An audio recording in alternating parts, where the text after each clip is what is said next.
across the UK, on DAB+, on your smart speaker, on your smart TV, and on your side. This is Talk.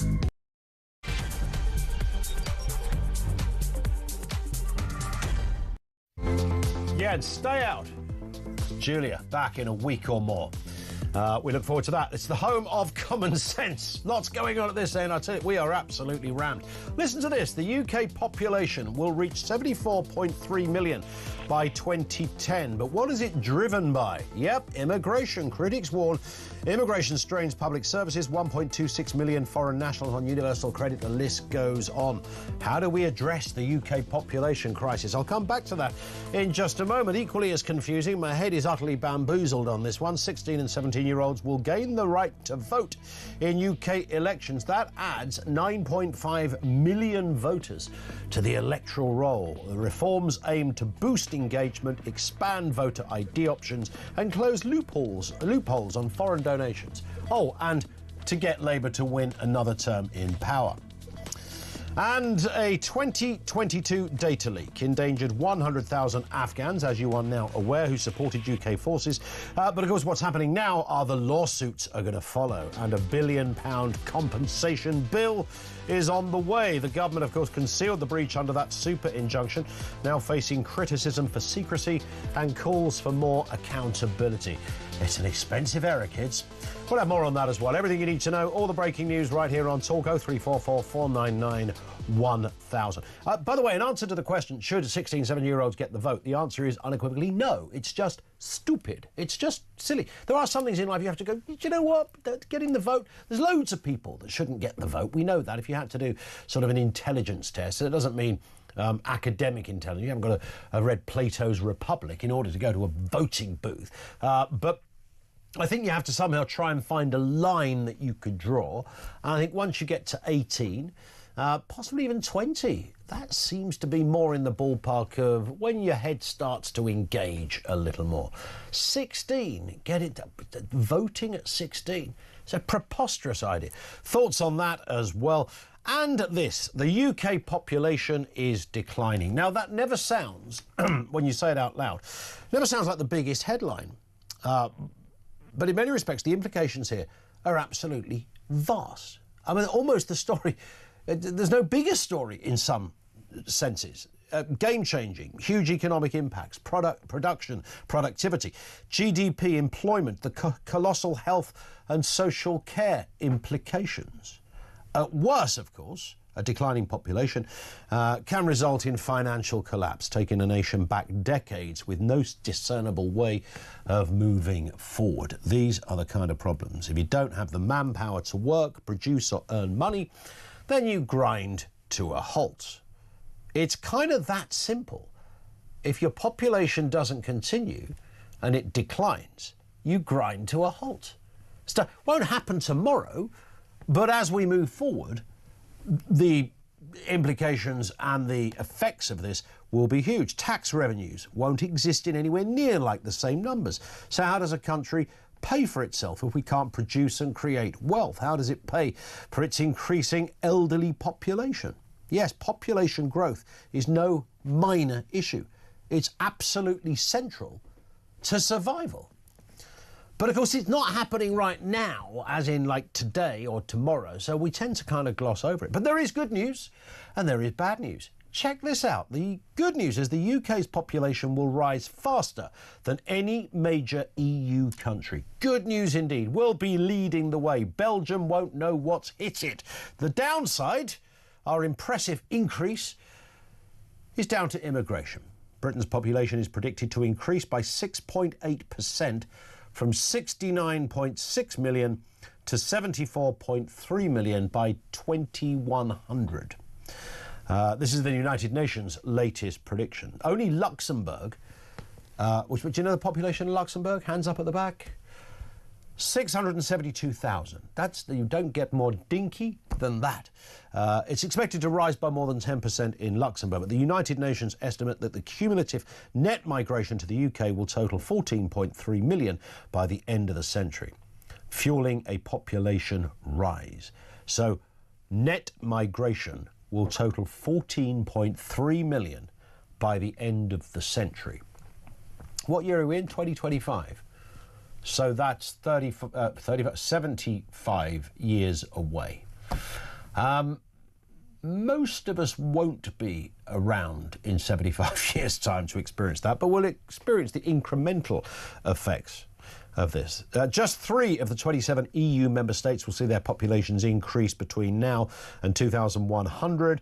The UN's World Population Prospects 2024 has revealed this data. Immigration is seen as essential by policymakers as it staves off the negative economic consequences of an otherwise dwindling workforce. So here's the thing. Without positive net migration, the UK population will fall by over a quarter to below 50 million by 2000. Is it 2100 or is it 2100? How do we say that? 2100? Yeah. Roughly what the population was in 1950, by the way. So if we go below 50 million. Now, there's a couple of issues I got with this. Number one is if we are forever talking about the end is nigh because of climate change, net zero and all the rest of it, then there must be some voices out there who say, well, this is a good thing, right? We've just got to recalibrate our economic expectations and change the way, in fiscal terms, social mobility terms, etc., that we do business. Because we don't need an increase in population. We actually need fewer people, and that's more sustainable in so many other ways. But you can't pay for any of it. You're stuck. So if you want to maintain the status quo, you cannot have a dwindling population. You've got to keep it going and slightly rising. And of course, as it dwindles, as the procreation rate goes downwards, and we know the average number of children per woman is set to plateau well below the 2.1 replacement rate. The total fertility rate, this is England and Wales, slumped to 1.44 kids per woman. I mean, that's statistical. There's not really a 0.44 of a kid out there. Between 2022 and 2023. Last year, the median age in the UK hit 40, which is projected to rise to 47.9 by 2100. Without immigration, where the majority of arrivals tend to be younger, it will be 50 as the year goes to 2067, much, much sooner. So you can see the massive implications of all of this. You've got to have a growing population, or at the very least you can't have a dwindling one. And even if you retain the status quo, of course, you've got an ageing population as well. So you've got some real difficulties in what are here. And apparently the only way we're going to do well out of this is to increase and retain heady levels of immigration. And you heard that number there. You'd be looking at 14.3 million people by the end of the century, increasing the UK population via immigration. 0344 499 1000. And if that isn't the answer, so if immigration isn't the answer, I think most of us go, well, is that the only answer? There is another answer, of course. That's to have loads more babies. Simple as that. How do we address the UK population crisis? Calls on that. We'll also take your calls, of course, on the voting age as well. Let's go to word with Candice Holsworth, writer and broadcaster. And Candice, good afternoon to you. I don't think you'll mind me saying you've well and truly bucked the 1.44 children per woman, and you've done it with gusto, frankly. I knew you were going to say that. I know, and I knew you knew I would say that. But everyone says that to me. I mean, the other day someone said, how many children you got then, eh? And I was like, 3. He's like, wow, you're doing your bit for the fertility rate. I know, and for some reason, I always say this to you. I've got it in my head that if somebody says to me, how many children does Candice have? I go, 7.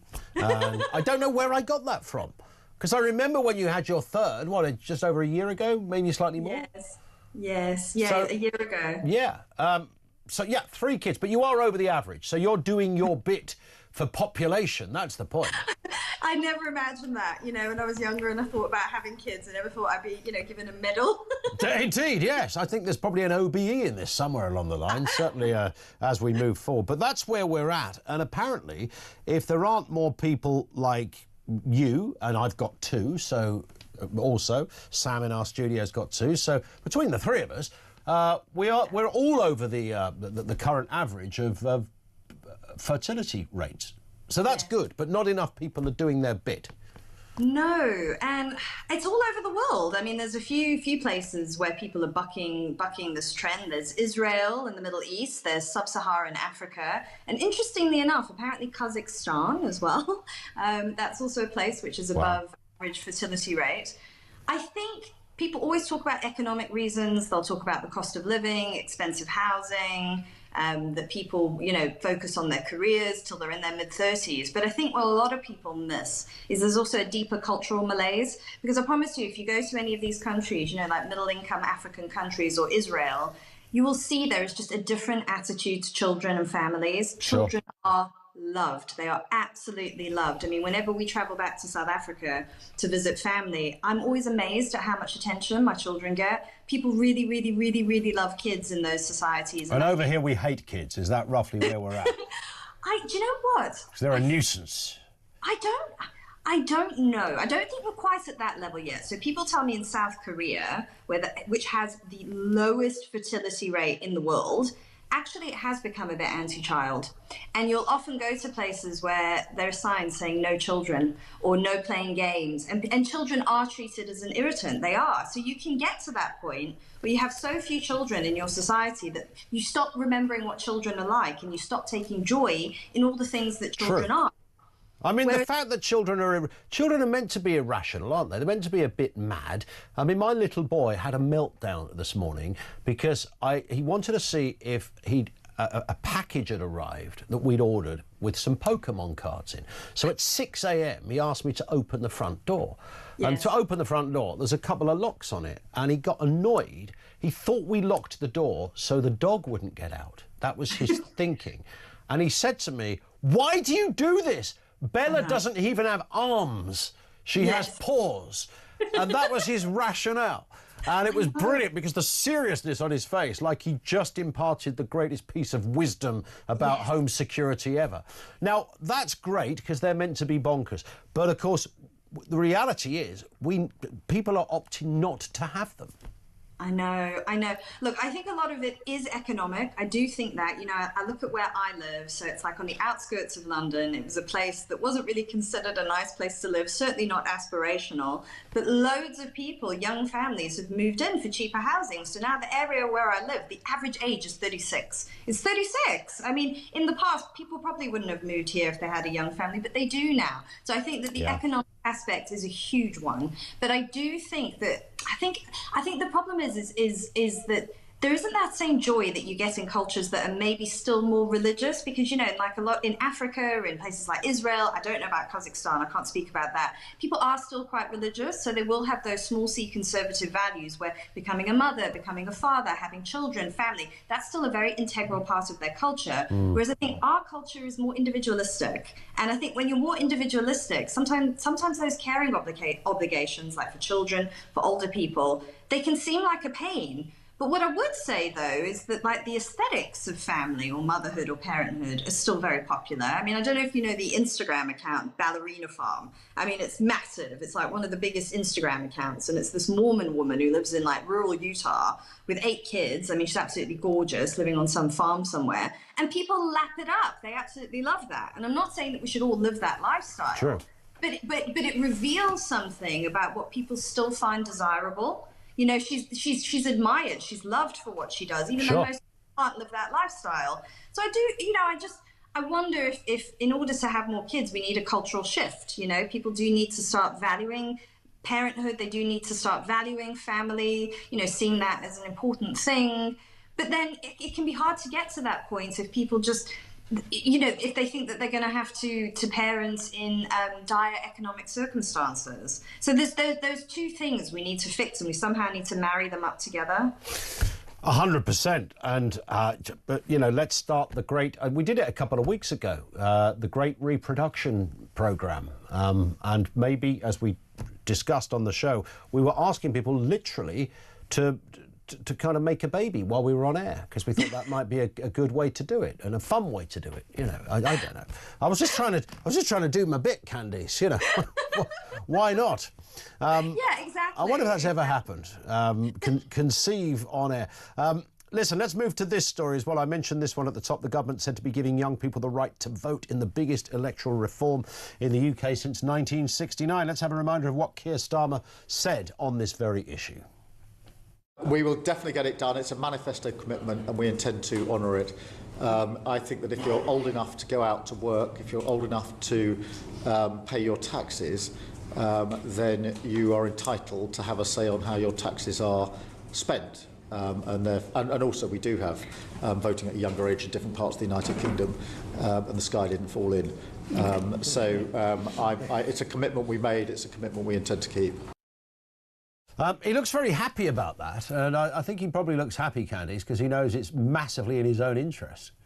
Oh, exactly. I mean, everyone's pointed that out. They're like, come on, this is blatant gerrymandering. You know, younger people, especially of that age, I'm sorry to say, don't really hear any other alternative opinions other than the lefty one. Especially in school, you know, teaching profession is dominated by that perspective. And what I've been very disappointed to hear is that they are very intolerant of kids who lean more to the right, and they sometimes feel very nervous about expressing their opinions. So they know that that will massively suit them and that will go in their favour. Especially as, you know, you see what happened with the last election when they had so few people actually voting for them. You know, they don't really have like a massive mandate.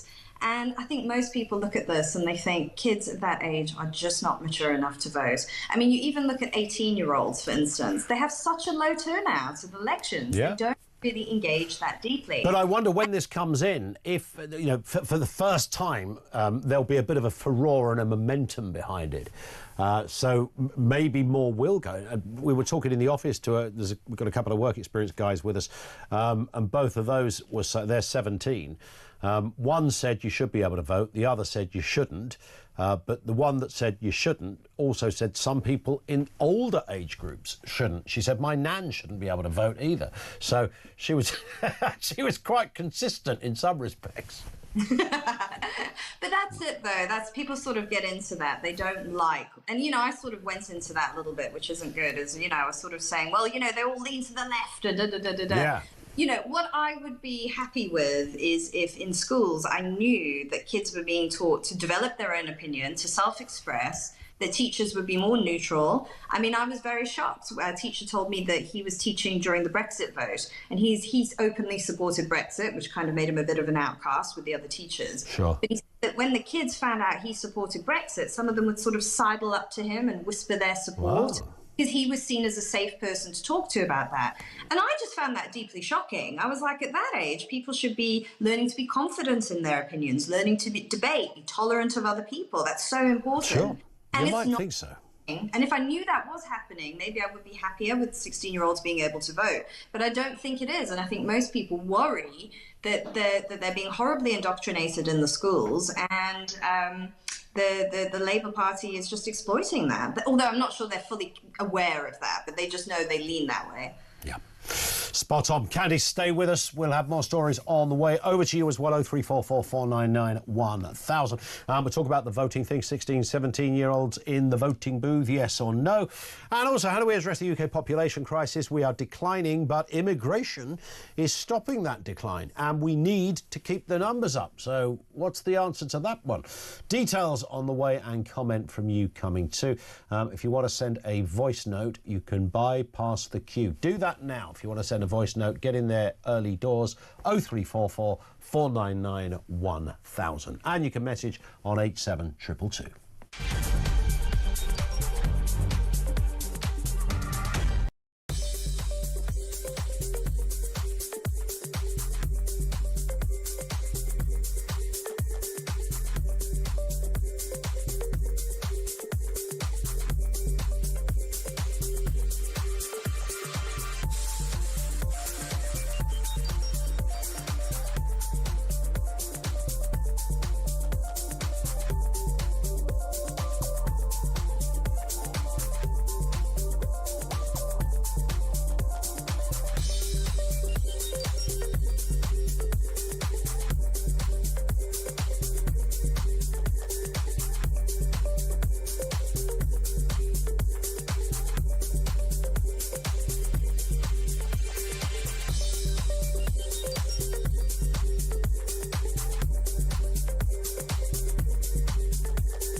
The Afghans fought and died alongside British servicemen, so we owe them a duty to bring them back. If people don't trust you to look after them, then that is really damaging for our nation and for our security.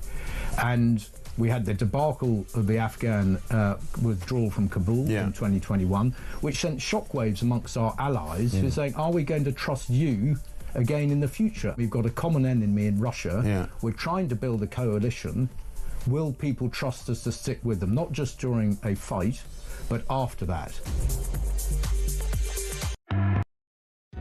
Across the UK, on DAB+, on your smart speaker, on your smart TV, and on your side. This is Talk. It is Talk. This one from Callum says, maybe there is a population decline. My son and daughter might be able to get an NHS dentist when they are my age. Yeah, well, there could be all of that. But apparently you'd have to recalibrate the way we do economic business. That does make sense.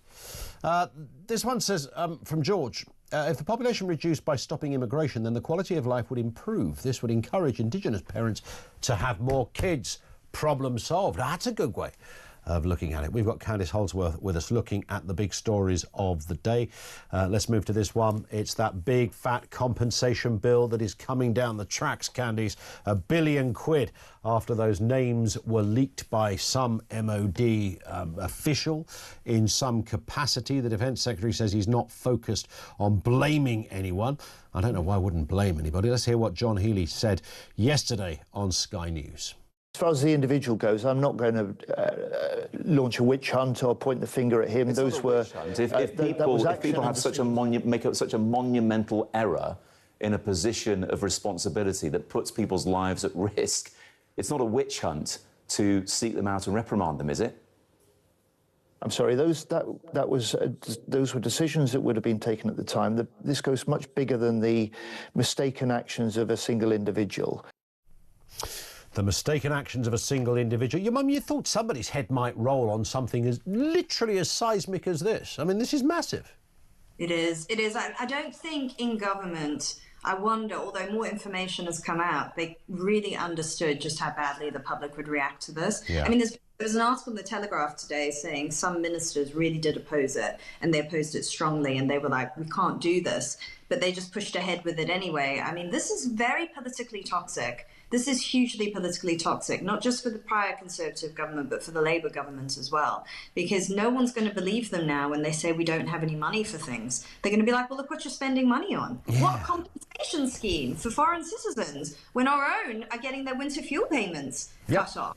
I mean, I was talking to a woman the other day, she's a carer, and she was saying just how hard it is for old people, how much they're struggling to pay their bills. And yet there's this horrible trope out there that they're all just wealthy, selfish. It's not like that at all. You know, things are really, really difficult for people in this country. And the government just clearly seems to have its priorities completely out of whack. 100%. We move to the BBC. The BBC's head of news, I mean, this was just an extraordinary, how this person has this job, I got no idea, has claimed that Gaza's Hamas government is like a separate thing from the military wing, which completely goes against truth, totally defies UK policy that prescribes Hamas entirely. Let's have a listen to what Deborah Turnis, head of news at the BBC, had to say.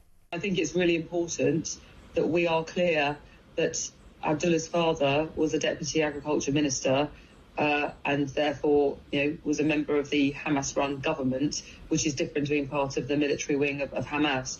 And I think externally, it's often simplified that he was in Hamas, and I think it's an important point of detail that we need to continually remind people of the difference and of that connection. Of the difference, Candice. I mean, it appears the head of news is literally making stuff up. Yeah. I mean, this is the problem, that so many on the liberal left just don't understand Islamic extremism. They've really failed to grip on it. I mean, the fact is that, even though Hamas has the military wing and they run the government, etc., it's all the same ideology. And if you listen to one of the released hostages, Eli Sharabi, he was saying that the younger guards who looked after them were way more cruel and way more harsh than the older guards because they've been so indoctrinated in the schools against Jews and Israelis. I mean, that they've just completely taken over that country. I mean, it's the same thing. It doesn't matter who you're working for. It's the same idea. And that's why they are prescribed in their entirety. And I think that this is a real problem. I think that many, many people on the left will even make excuses and, think that in some way it's legitimate resistance. And we can see why, because they don't understand the underlying ideology and what they mean when they say things. 100%. Listen, Candice, we have hit the clock. But thank you, as ever, Candice Holdsworth, the writer and the broadcaster. You want to pick up on any of that? This is how it works. This is how we roll here at Talk. Anything you want to throw in, any comments along the way, particularly on the 16, 17-year-old voting debacle. What an absolute cavalcade of nonsense that is. Details on that. And how do we address the UK population crisis? Apparently the only way we're going to address it is by immigration, and immigration will increase by nearly 15 million by the end of the century. These are big numbers. Is that the only way to get the UK back on track? Just by importing more people? Maybe we should just have babies ourselves. That's what's apparently needed. We're having fewer babies than ever before. 1.44 is the average for a woman in this country. It used to be way over 2, and there's the problem. Thoughts on this? 0344 499 1000.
Across the UK, on DAB+, on your smart speaker, on your smart TV, and on your side. This is Talk. It is Talk. 0344 499 1000. Lots to get through. Some great guests on the way in just a couple of moments. We're asking the question, how do we address the UK population crisis? Let's get a voice note on this from Phil.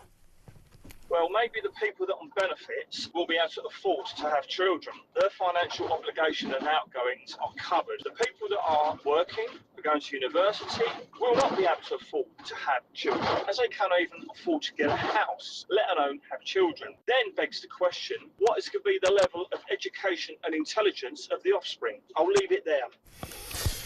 Well, I mean, he said quite a lot on that, so you might want to pick up on that. We'll be speaking to Mike Jones, migration expert, shortly. Also, Madeline Sumption joins us, been on the show with us before. Very detailed analysis of this one, director of the Migration Observatory. First, Maxwell Harrison, who's a reformed Kent County councillor.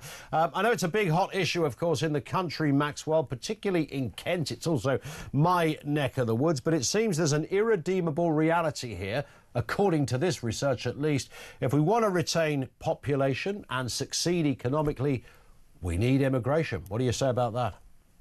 Well, good afternoon, Ian. It's a pleasure to be on your show. Look, immigration is out of control in the United Kingdom. I sit here at Kent County Council.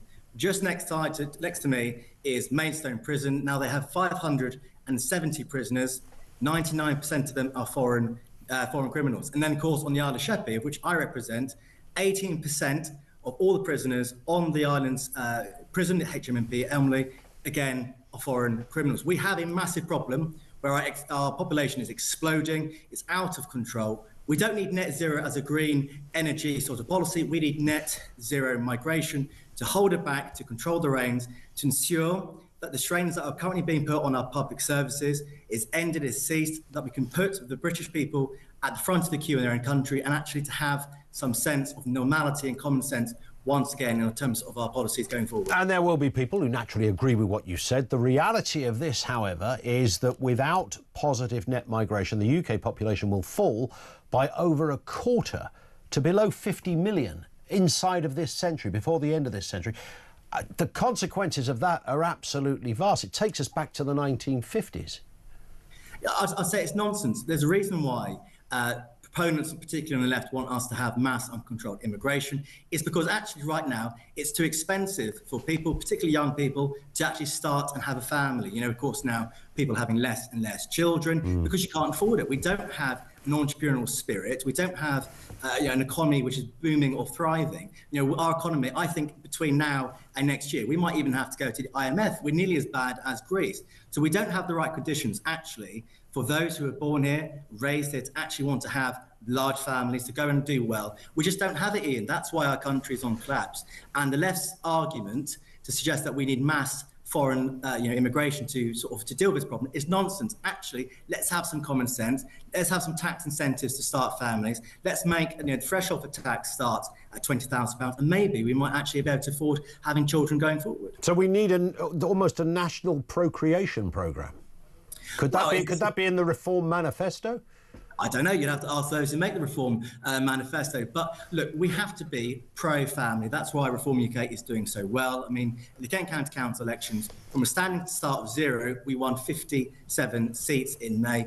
There's a reason why people are so concerned with mass controlled immigration. Now, 49% think it is now a major, major issue. Again, the news that broke that 1.26 million foreign nationals are on universal credit. We are full. There's a reason you can't get a doctor's appointment. There's a reason you can't get a dentist's appointment. There's a reason why you can't get a house, why your children can't go into school. It's because we are actually a full nation. We have too many people here. That's why, look at the population crisis. We're seeing even people, I know, friends and family, potentially moving away because we just don't have the right conditions to actually put the people of this country first. That's why people have had enough. That's why Reform UK is on the march, and that's why we're going to win the next election.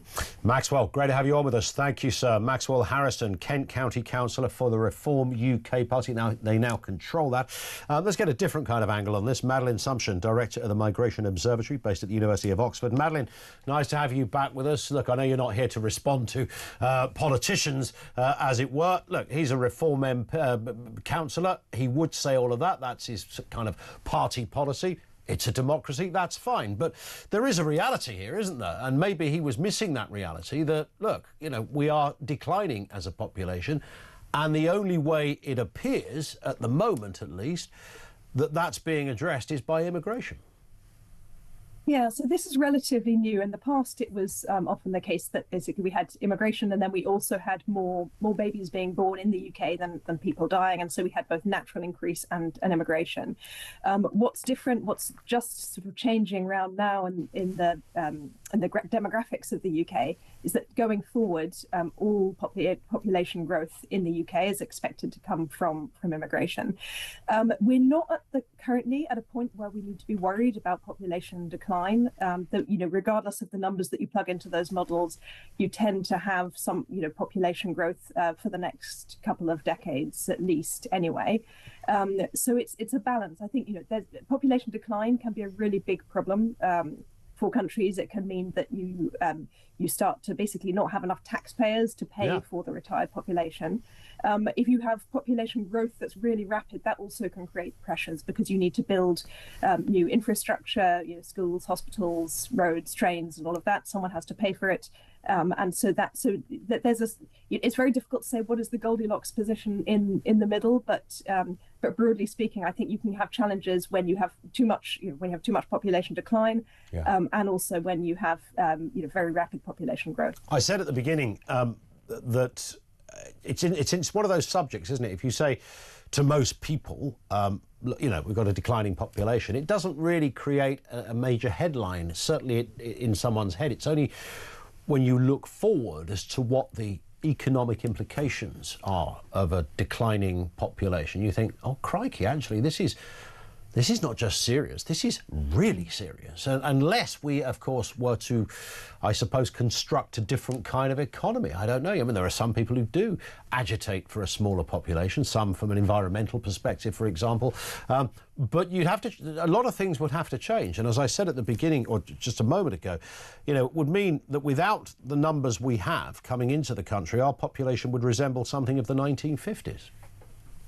Yeah, I mean, I think in the future, population decline is going to become a major issue for the UK. Not right away, but certainly in the coming decades, like it is for other countries. We have a big financial challenge because of both population aging and the prospects longer term of population decline. So if you look at the official forecasts, for example, from the Office for Budget Responsibility, which provides numbers for the government. I mean, they effectively say, largely because of demographic change and population aging, the UK is on an unsustainable footing, that there are, all of the things that we expect now, pensions at the NHS and so forth, under the current model is not going to be affordable in the future. So their view is very much that this will become a crisis over the coming decades. It's very difficult. There's no simple solution, whether on immigration or in other areas of public policy, that can just sort of fix this. It's something I think that is going to be a challenge. Yeah, and it's not just this country, of course. I mentioned at the top of the programme that I think in European countries, certainly in the EU bloc, Luxembourg do rather well, but there's only about 7 people that live in Luxembourg at the moment anyway. So I suppose, every additional figure is perhaps welcome. But most countries, I think France might have a bit of growth, but most not doing so well either in this respect. Yeah, that's absolutely right. The UK is one of a very small number of countries in Europe that's projected to grow over the next 50 years or so in terms of population. But some countries, Spain is looking at pretty substantial population decline over the next 50, 70 years. You've obviously got the East Asian countries, places like Japan, South Korea, that also have, and what the challenge that you get is when the decline is really rapid. I think countries can manage a moderate amount of population decline, especially if their economies are becoming more productive.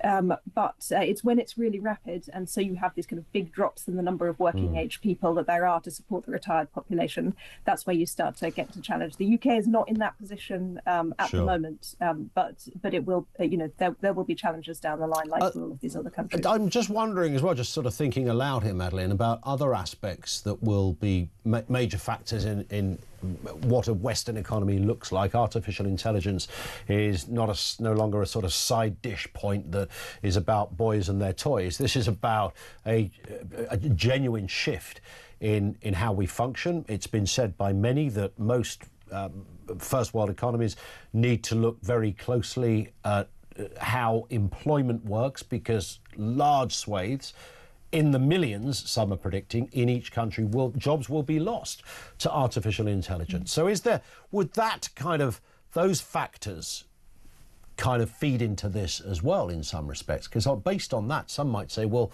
we won't need a larger economy because there'll be nothing to do. Yeah, I mean, it's very difficult to make these projections. When we have new technologies, often people get very worried about them, and then actually it turns out that there are new jobs that emerge. The people shift to different kinds of activities. I think the key thing in terms of the economy and thinking about the demographic challenges that we face is how productive we are, and that's going to depend on things like AI. Obviously, immigration plays a role there too, and I think the one thing on immigration that we need to remember is that it's not just about the total number of people. Actually, who is migrating is very important. And there's a lot of evidence that suggests if you have highly skilled migration, you're much more likely to see those increases in in productivity and tax payments that help ease the challenges of an aging population. Yeah, well, it's not going to be dull on this front. It keeps you busy, certainly, over there at the Migration Observatory. Listen, Madeline, nice to have you on again. Really good to see you, Madeline Sumption. She's the director over there at Oxford University's Migration Observatory. That's just the reality of the numbers she's given us, but of course there's other social implications and all sorts of other elements on this one when it comes to immigration. Mike Jones, migration expert, is also with us. These are big and worrying numbers, Mike. We either suck it up and say, OK, mass immigration, it's the only way to save the UK. Do you buy into that? No, I don't. The numbers are worrying. I mean, the United Nations projects about 75 million towards the end of the century. Yep. The high point will be 2072, I believe, sort of 76.1 million. But yeah, this is the largest increase in Western Europe if we exclude, smaller countries like Luxembourg. So, you've got the UK at the top, followed by Sweden, France, and then Switzerland. So, and the UN say this is being driven by cumulative net migration. Do I think this is the problem, the solution to our problems? Absolutely not. I think it's completely counterproductive. I understand the point about the age dependency ratio, but these levels of immigration completely changes society. Obviously, they put pressure on public services and housing, but they totally change your demographics. And, there are potential seeds there for social conflict, and that should be very worrying. Well, worrying indeed. And of course, it also sort of presupposes, if I've got this right, Mike, when I'm reading this kind of UN analysis about, you need X amount of migration to make the economy work, that presupposes that these would be skilled workers or workers that are crucial to the economy. And I'm not imagining that mass migration on this level will produce lots of rocket scientists and neurosurgeons. Yeah, there's a very interesting estimate that was published in the Daily Telegraph by the journalist Sam Ashworth-Hayes. And he used OBR sort of calculations and applied it to those on the care worker visa in the UK. I think there were about 144,000. And Sam calculated that towards the end of their life, if they live to 85, they will cost the British state around 111 billion. And that's without mentioning their dependents. So, this is going to impose an enormous burden on the Treasury, on the taxpayer. And yeah, it's going to damage productivity. A lot of these people are in low-skilled jobs, medium-skilled jobs that don't really boost productivity. Of course, you need, a cohort of higher-skilled migrants to grease the wheels, so to speak. But obviously, that's not part and parcel of the points-based system, the uncapped points-based system that we have. Yeah, and if you have the huge amounts of numbers claiming universal credit and other benefits as well, then it's very hard to make the argument that this cohort are crucial to economic survival of the UK. Well, they're not. But basically, immigration is used as a sticking plaster to mask over failures in public policy. So, the solution to the care crisis is simply to increase funding so that wages rise. But politicians don't want to do this. They just want to have a policy of infinity migration that sort of mask over the churn within that sector. The solution to a nursing shortage crisis is to allow vocational pathways into the NHS rather than simply having to have a degree. Same with doctors, we have a domestic cap on British medical students.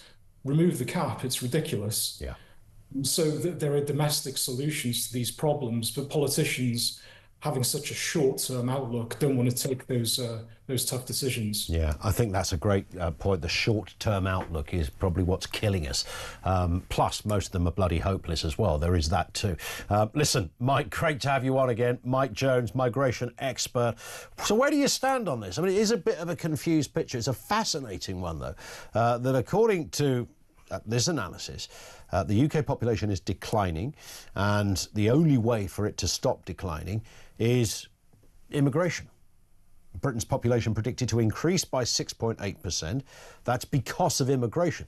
Without the immigration, we go down the pan, apparently. I mean, properly down the pan. It would mean that our population will will reach 74.3 million by 2100. But if you look at the data on this, without that immigration, the UK population would fall by over a quarter to below 50 million. And that's roughly what the population in the 1950s. And then the implications for that, just think about that. With a workforce, many of those people will be older people not working. How do you make the economy work and buoyant and successful and thriving and growing and all the things you're meant to do if we look like something from the 1950s? The answer, of course, is to have more babies. That's quite an expensive gig at the moment. In fact, it's always been an expensive gig. But while people are contemplating, do we have kids? Do we not have kids? We have a population decline. So in that respect, how do we answer it? How do we address the UK population crisis? 0344 499 1000. Paul is in Stoke-on-Trent on this point. How are you doing, Paul? Hello, Ian. Good to speak to you. You too. What are your thoughts? My thoughts are, if you think of the population, we've got to keep growing, and the only reason we keep growing this population is to pay the growing debt. But we never pay off the growing debt. We just keep making it bigger because we've got more people on the dole and we keep paying those people. So, OK, we're looking, as we do as politicians, we're looking to 5 years, getting back into our seats to get our nice jobs. What about 50 years' time when AI's taken over 50% of the work? It's already taken over the work. That's the crucial thing. That's not even mentioned in this report. And everything I'm reading about AI is... Yeah, everything I'm reading about AI is that, like, this is really, really very, very serious stuff. Yeah. I mean, this is not like the internet when people said, oh, it will lose people's jobs, and then it turned out to create loads of jobs. It's not going to do that. It's actually it's going to lose people their jobs, and it won't create any new ones. And it's already doing it. BT losing 10,000 jobs. Microsoft, big announcements on shedding God knows how many staff. I mean, these are big companies. Yeah. So our politicians, what, have they just forgot about that? Yes, they have, because they're hopeless. That's why, Paul, as we said a second ago, they're rubbish. Listen, I've got to move on, Paul, for no other reason than time. I'm being shouted at to move on as well, which I don't mind, by the way. It's a good discipline. It's 10 to 2. We're back with more comment from you coming next.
The Afghans fought and died alongside British servicemen, so we owe them a duty to bring them back. If people don't trust you to look after them, then that is really damaging for our nation and for our security.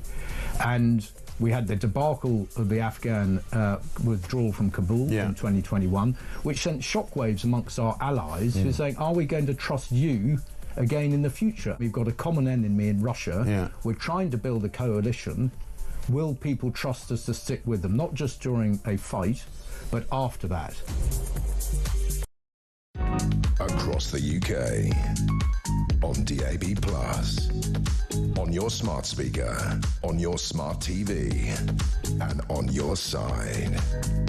This is Talk. Dave, South Gloucestershire, says on the birth rate thing, I think that many look at the safety on the streets, especially for women and girls, the poison they're being taught at school, the job market, cost of childcare, gender nonsense, and the lack of health and dental care for British citizens, and think, why would I want to bring a child, especially a girl, into this country's society, spending sleepless nights worrying about them and how they're going to feed themselves, clothe, shelter them? Who would put themselves or their kids through any of that? Migration might be the answer, but the right sort, not from anywhere in the world with cultures alien to ours. The current mobbing government will never create an environment which will be conducive societally or economically for British citizens to have kids. Yeah, there is that sense, very much that sense. Great message, Dave. Thank you for that. You can message 87222. Adrian is in Leamington. On this point, Adrian, what have you got for us? Ian, yeah, thanks very much for having me on. Look, this whole debate, you've got the wrong end of the stick, and I really respect usually your viewpoint, but even a lot of your points. We haven't got a population crisis or depopulation crisis at all. We've got an overpopulation crisis. 6.6 million extra people in just 9 years. And some of your callers have said we have a problem with public services, doctors, hospitals, transport. We have the lot. Nobody ever mentions, even the Greens never say, what's its effect on our food security, on our water resources, on our energy supplies, and so on and so on. And the problem with this, successive governments have used immigration as a cheap tool, an easy way to boost GDP, GDP per capita, which causes huge detrimental effects for GDP per head. So, I would welcome a depopulation. The problem we've got is not a population crisis. We've got a spending crisis. And one of your callers said we are 2.7 trillion in debt. We pay £100 billion per year on interest payments alone.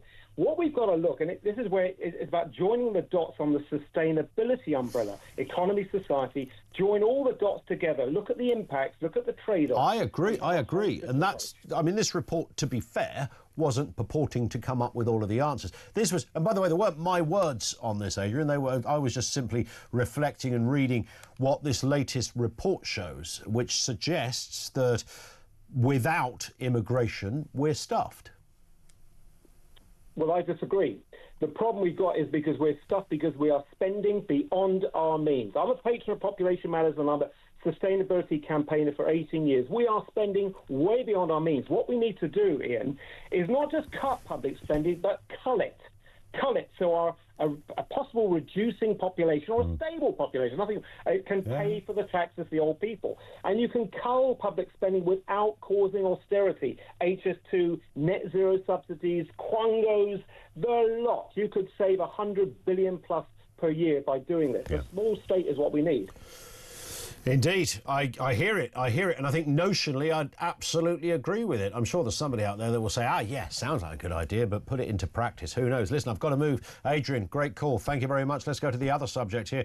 Big crucial breaking news earlier today, 16-year-olds to be given the vote, or 16, 17-year-olds. This is Lee in this is Lee in Sunderland. Lee, what have you got for us? Well, Ian, how are you doing, mate? I'm good, yeah. What do you got for us? Excellent.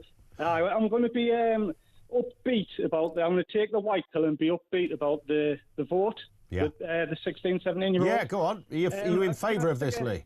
Yeah. Can I stick a caveat in there first, though? You've got a 16-year-old. Yeah. Well, that's the thing. It's like the same country, it doesn't allow children to vote because obviously the prefrontal cortex isn't developed yet. So, but the rational part of the brain hasn't been developed yet. So I think this is what Labour are relying on, so they can get whatever thing they want to get through with an extra, 10 million votes or something? Something of that nature, yeah. It's potential 9.5 million votes, yeah. Yeah. But I think it will backfire on them because of the fact that kids aren't rational. Because kids will vote for what's cool, and Labour aren't cool. And the thing is, with the propaganda and stuff that Labour want to feed into the kids don't watch telly, they don't watch mainstream news. But they do watch social media, and that's where big campaigning is. We were talking about this in the office beforehand. If you look at Reform UK, they are massive on, so particularly TikTok, and other parties as well. But Reform have really embraced that technology. Yeah, it's basically the right owns the online space, and that's where all the young'uns are. So I think it will backfire for Labour. I think it'll end up backfiring, and they're going to. That's interesting, isn't it? Because before social media, I know it's not just social, but for what we're talking about, Lee, it would have been a given that Labour will benefit from this, right? Yeah, absolutely. I think the biggest losers, Lee, are the Tories, probably. They're going to be completely wiped out. They're going to be wiped out anyway, but this will just accelerate it a bit. Yeah. Because at the end of the day, the Tories are basically left-wing, so they're in with Labour, basically. I think the Overton window is shifting right, and I think the young'uns coming through are going to be more right-leaning, and basically Keir Starmer isn't cool anymore. There it is. Great. It's a great call. Lee, thank you very much indeed for that. That's Lee in Sunderland. Let's get a voice note from another Lee in Sussex. Well, I've got a 15-year-old who never comes out of his bedroom because he's stuck on his PlayStation all the time, so I can't imagine it's going to be any different by the time he's 16. So I don't think there's too much of a problem. I think most of them will be stuck in their bedrooms and won't be coming out anyway. Yeah, I've got an 11-year-old who'd quite happily be stuck in his bedroom on his Xbox. But you've got to put timers on these things. And that's projected to get worse, of course. Thank you, Lee, for that. More comment from you. Two big questions on the way. Do you support the right to vote for 16-year-olds? And how do we address the UK population crisis? Because there is an issue there. More on that in a few moments' time. We're also going to be joined as well by Robert Taylor, looking at the big political stories of the day. 0344 499 1000. Let's get the latest news headlines at 2 o'clock.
UK. On DAB+, on your smart speaker, on your smart TV, and on your side. This is Talk.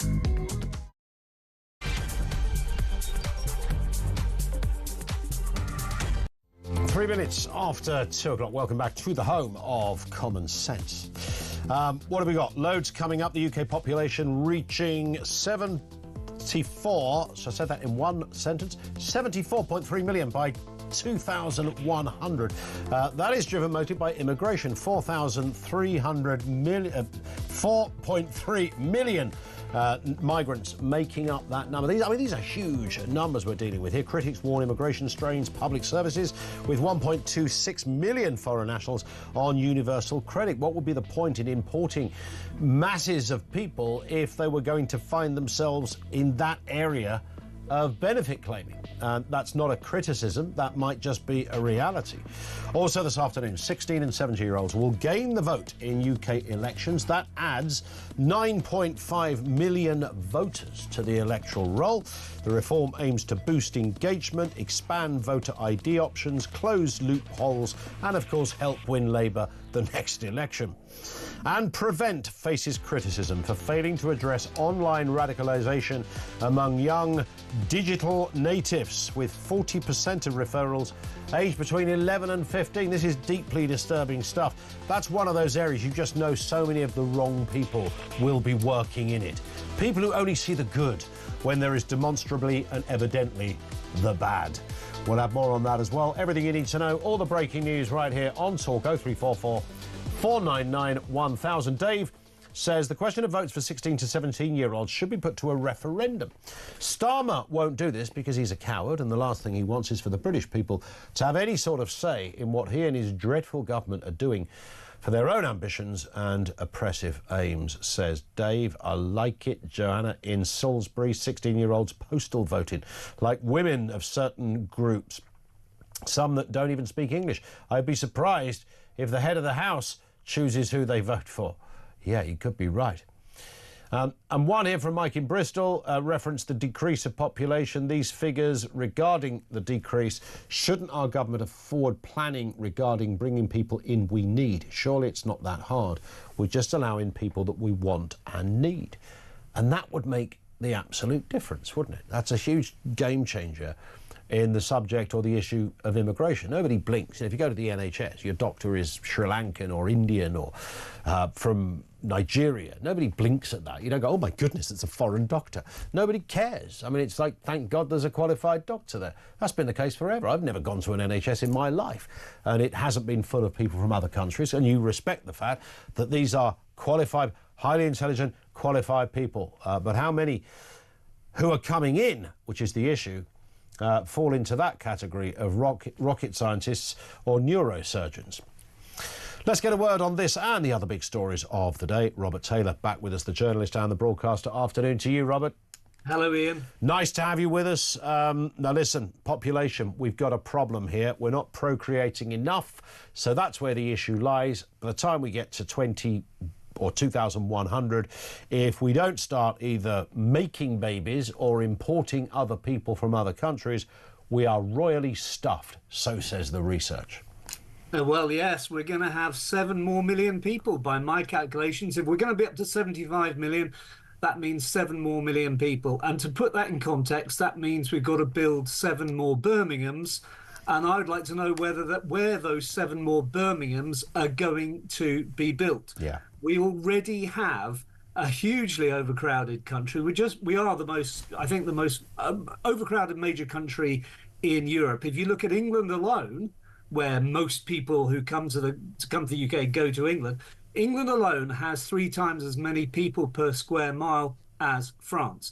So I'd just like to know where we're going to put all these 7 million more people that are coming in. It's a very good point. So there's pragmatic issues aside from anything else. And the other thing that's cropped up a couple of times, Robert, is that, you know, we're living in a very changing world, and artificial intelligence, which at one point we just thought was a vanity project from some skinny jean-wearing kid in Silicon Valley, is fast becoming the norm in many areas, huge corporations laying off thousands of staff because they just don't need them anymore. Well, yeah, AI's, I mean, it's just starting, is it? I think in our consciousness, we're just beginning to realise what a huge impact AI is going to have. But I would also say, Ian, that a whole bunch of people are coming to this country to do jobs that British people of working age are not doing. We've got 9 million people in the UK of working age who are called economically inactive. That could be because they've retired early, because they're studying, or because they're on some kind of disability or sickness benefit. What I would say is, instead of bringing in millions more people, let's try and get more of our own working age people back to work, and then we won't have such an awful overcrowding problem. Yeah, and I wonder why we are struggling so much in the very, what you thought, these are the very basics of life. You know, these should not be hard things to put into place or make happen. But apparently they are, for some reason. It's very difficult to get people off benefit. We just seen that last week, you know, Labour Party, there was the slight attempt. It wasn't even a big attempt, it was just a slight attempt to get people, some of whom are on disability benefits, who could work, so says the government, back into work. It was just a very small little initiative voted down by Labour MPs. If we can't get that through, there really is no hope. Indeed. Let's move to this story, also a big game-changing story as well. 16, 17-year-olds will be able to vote at the next election. I reckon since I've been doing this job, which is quite a while, this debate has always floated around. The last seismic change in voting age was in 1969, when it was reduced from 21 to 18. I'm sure there were people who thought that was controversial. Here we are now in 2025, many years later, with the discussion almost complete, because 16 and 17-year-olds will be allowed to vote in UK elections. But can you help me out here, Robert? I don't know why it keeps saying 16 and 17-year-olds. Surely it's over 16s. Over 16s are allowed, will now be allowed to vote. In other words, you're not allowed to vote now. If you're 16 or 17, you will be allowed to vote come the next general election. And there could be good reasons for doing this, but we all know the real reason that a Labour Party with a massive majority is doing this. We all know it's to further its chances of getting re-elected in 2029. That's the real reason that's going on here. Is it really the biggest issue affecting Britain, that we need to change the voting age of all the big challenges? Is that the one that the Labour Party should be spending its time on? Of course not. It's doing it for its own selfish election reasons. Yeah. Voter ID rules will expand to include digital IDs and UK-issued bank cards to simplify the process. Loopholes allowing foreign donors to influence politics through shell companies will be closed. These are a big raft of measures, and Angela Rayner is saying that it's a very, very good idea. Of course, she wrote a piece today in the Times where she actually managed to speak absolute nonsense by suggesting you can get married at 16 and fight for the army at 16. You can't do either of those things at 16, so her argument is somewhat compromised. And nor can you apparently buy a lottery ticket. When I was 16, the lottery ticket wasn't there. But apparently you can't buy a lottery ticket. You can't go into a pub and buy a drink, but you can apparently vote. As I say, there may be good reasons for doing this, but they're not the reasons that Rayner and the Labour Party are giving. Do you know you're not allowed to phone a radio station without parental consent at 16? Well, maybe you should now if you can vote. Let's get that one changed. Yeah, maybe we'll be the judge of that. What do you reckon, Robert? You can't become an MP, you can't apply for a loan, you can't go to war. As you say, can't buy a lottery, can't get a tattoo, can't use a sunbed. You can't buy spray paint, but you can buy a tin of handy Dulux in a tin. Well, let's hope that all those 16 and 17-year-olds turn away from Labour at the next election and serve them right. You can't buy fireworks either, Robert. I could go on with this. You can't drive a car, you can't gamble, you can't drink alcohol in a pub. You can't drink alcohol under... I just want to say that to all the kids out there, OK? We've actually got a real living, breathing 17-year-old in our studio today doing some work experience, and I can probably tell, just looking at Alice, she's never, ever touched a drop of alcohol. There you go. What about that? Good on her. All the better for it. Yeah. Let's move on then to this story, because there's many more to get through, of course, and that is Britain forced to pay the EU under Starmer's Brexit reset.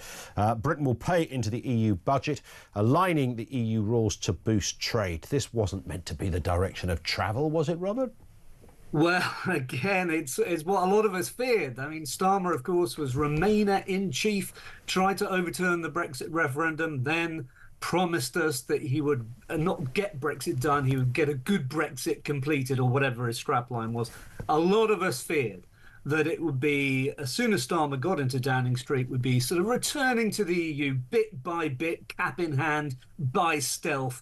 And now we find out that we're actually paying money to the EU to abide by their various regulations. It's the first step of many in what I consider to be Keir Starmer's attempt to sort of draw us back into the sphere of the EU. Well, it's very hard to not see that, isn't it? I mean, that, you know, when you consider what has happened since he came into power, I mean, he loves to jump on a plane, does our Keir, and much of that plane hopping has been around the EU. He's had all sorts of powwows with Ursula, with Emmanuel. Merz is over today from Germany, the German Chancellor. So there's, I mean, there's a big old love-in going on still between Keir and the EU. And look, I get it, these are our nearest trading partners. You want to have a good relationship with the EU, of course you do. There is just a sense it's a bit more than that with Starmer. There is, and it's all about this dynamic alignment with EU regulations on things like food and carbon emissions. And it's all about Britain not being able to have a say in the rules because we're no longer part of the EU, but paying into the EU and abiding by those rules anyway. I think it's fundamentally anti-democratic, goes against very much the spirit of what the Brexit referendum was all about. I don't think we should be doing it, but that's the price you pay for electing this particular government. It certainly is, and it ain't going to change anytime soon. Listen, Robert, thank you very much indeed, as ever. He is Robert Taylor, the broadcaster and journalist with us on the programme. Back to you in just a second. A couple of messages here. Keith in Durham, how desperate is Starmer? He now wants to give 16 and 17-year-olds the vote. He realises the majority of Brits will never be voting for Labour again. He'll have to rely on migrants, Afghan refugees, as well as 16 and 17-year-olds in order to attempt to stay in power, says Keith. Mars says, voting age 16. I say, bring it on. So you get nicked at 16, you are deemed an adult, and your old rights go out the door. You're now culpable for your actions. He will have to change many legislation and the Children's Act. I hope he realises what a hornet's nest he's opened up. And that's the funny thing. Elle, thank you for that. Because, yes, I mean, that's absolutely true, isn't it? At the moment, if you committed a crime and you were under 18, you're charged and dealt with as a kid.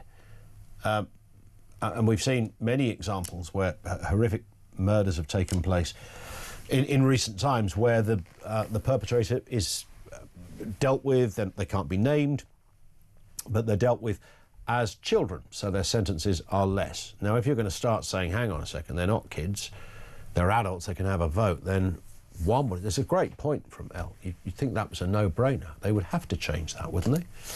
Let's get a voice note on the age of voting. This comes from Barry. Ian, when it comes to questions of changing the voting system, such as bringing in 16-year-olds, adopting proportional representation, leaving or joining the EU, these should always be carried out by the public as a whole in referendum. I think it's totally unfair that a political party can adjust things to suit themselves. I like it. Yeah, these are so seismic that they deserve more than just the waving of a pen over an impressive piece of paper in Westminster. Good point, Barry. Thank you. Sarah in Plymouth on this same point. Sarah, what have you got for us? Hi, going back to the point that you've just recently made, if a 16-year-old is deemed old enough to and mature enough to vote at 16, then I agree. Yeah. Then by the same argument, they should be tried and convicted as an adult. And that Rudy Cabana would have had his... Yes. He wouldn't have been hidden behind the whole, oh, well, he's under the age of 18 fiasco that went on. Do you sense that when Labour have put this into place...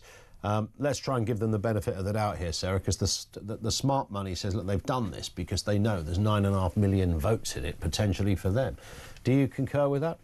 Absolutely, 100%. It's vote rigging by the government because he knows he's doing so badly in the polls and generally that they're vote rigging just to get those extra votes. Yeah. And kids these days, to be fair, will look at that and think that that's you know, amazing and that they will vote, but it will soon wane. Well, we just had that comment that said, surely then that means that if we are acknowledging children at 16 are now able to vote because of, that they can pay, I mean, they say they can pay tax. Most people are still at school at 16. In fact, everybody should be at school at 16. So it's not just that.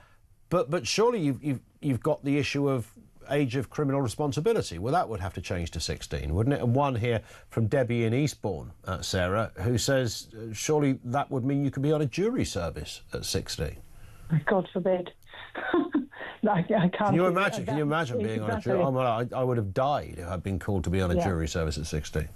I'd like to know where he's getting his clinical information that they are children, that they are capable of making a rational decision at the age of 16. Because I certainly wasn't at 16. I didn't know what I wanted to do or what I wanted to be when I grew up. So what age do you reckon you became rational?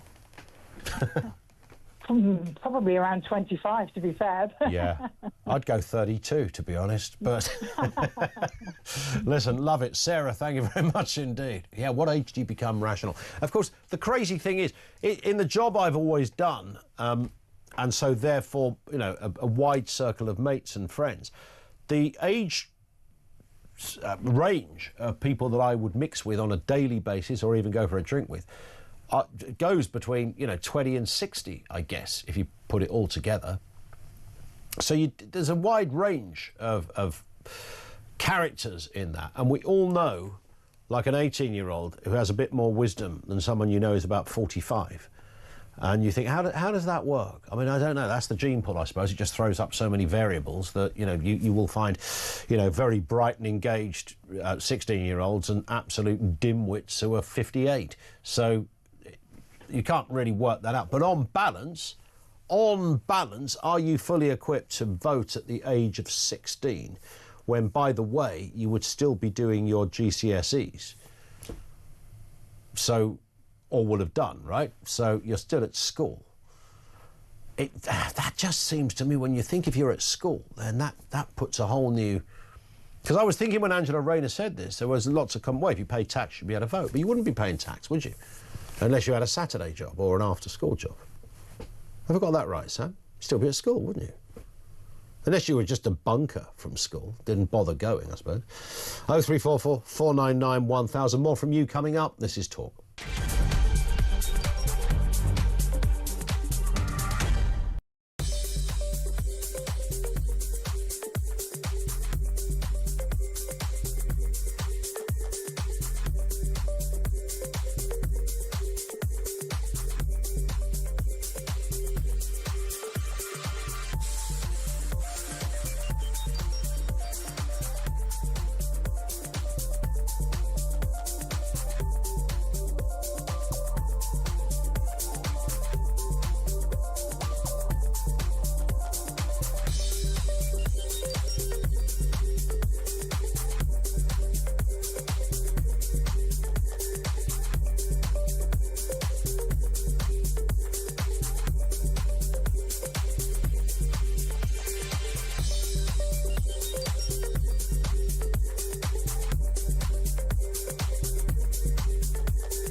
The Afghans fought and died alongside British servicemen, so we owe them a duty to bring them back. If people don't trust you to look after them, then that is really damaging for our nation and for our security.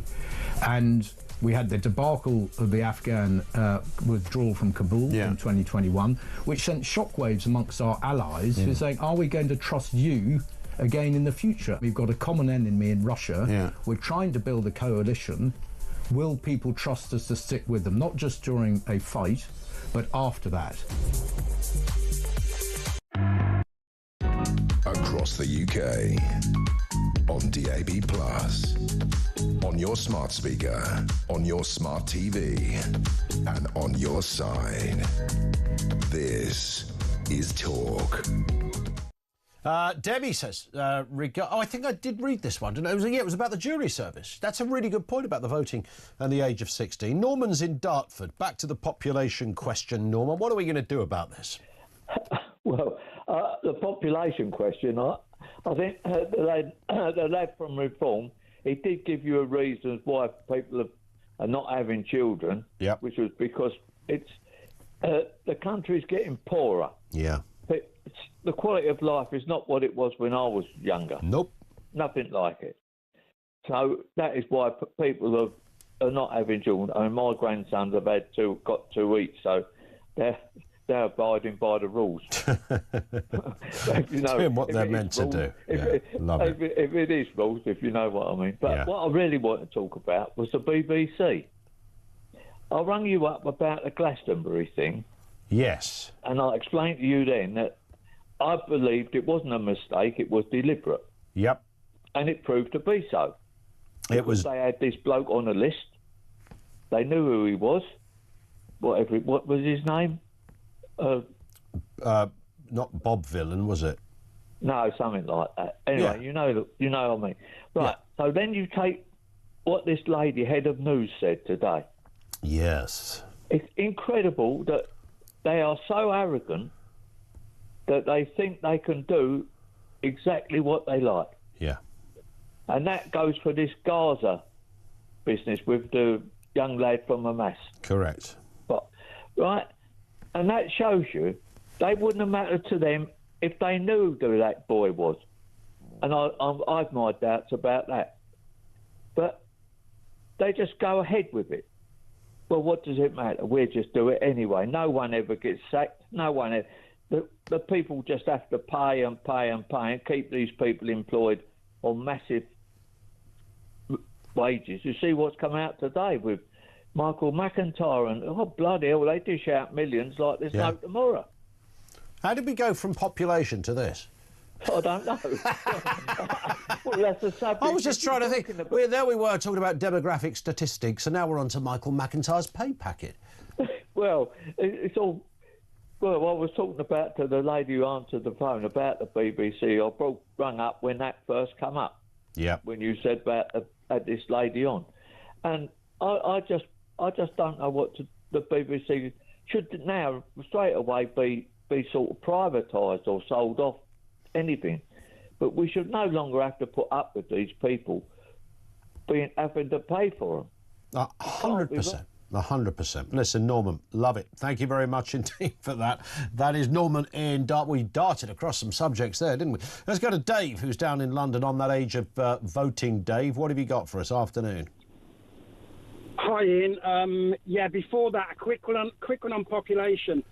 The global population is in decline. Every single country in the world except for 3 is currently having babies for replacement. So Israel, Nigeria and one other.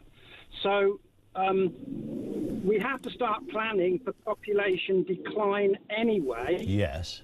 And so that's the mentality we need to get into. The average family size hasn't changed in 30 years. It's still 2.1. So having this extra child cap so people have more children, that is not the problem. But we're having fewer children. No. If you have a family, it's 2.1, but you're right. But the problem is, 30 years ago, 14% of couples were childless. Yeah. Now it's something like 45%. So it's not, the question isn't why aren't we having more children? The question is why aren't people becoming parents? Why aren't they? Why do you think it is? Well, I think there's 101 reasons to that. We've Quite had possibly.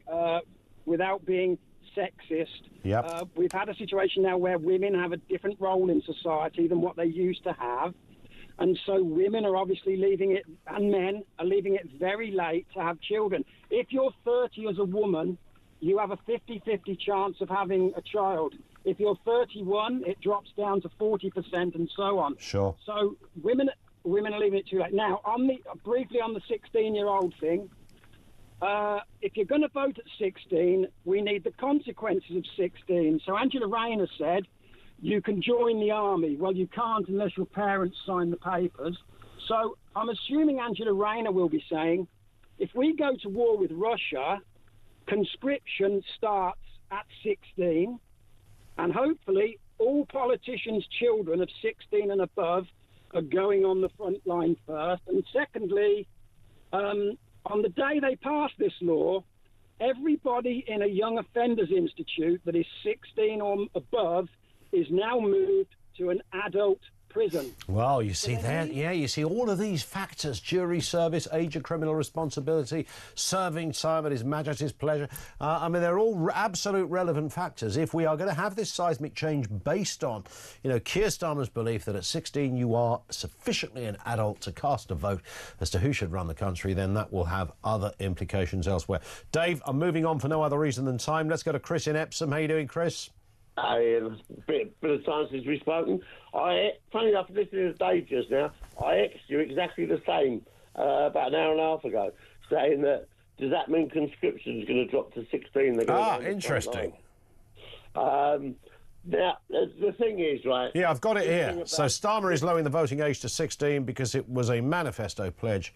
Right. It's only something manifesto pledge he is keeping. It's the only one he's keeping, that's it, you've got it right. Now, as for the population, all right, everybody's looking at this the wrong way as far as I'm concerned. Mm-hmm.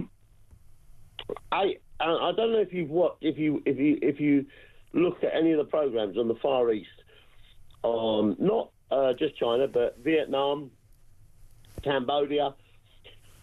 Vietnam is tremendous. Guy Martin has just done a two-episode series out there. It showed you the new car factory, right?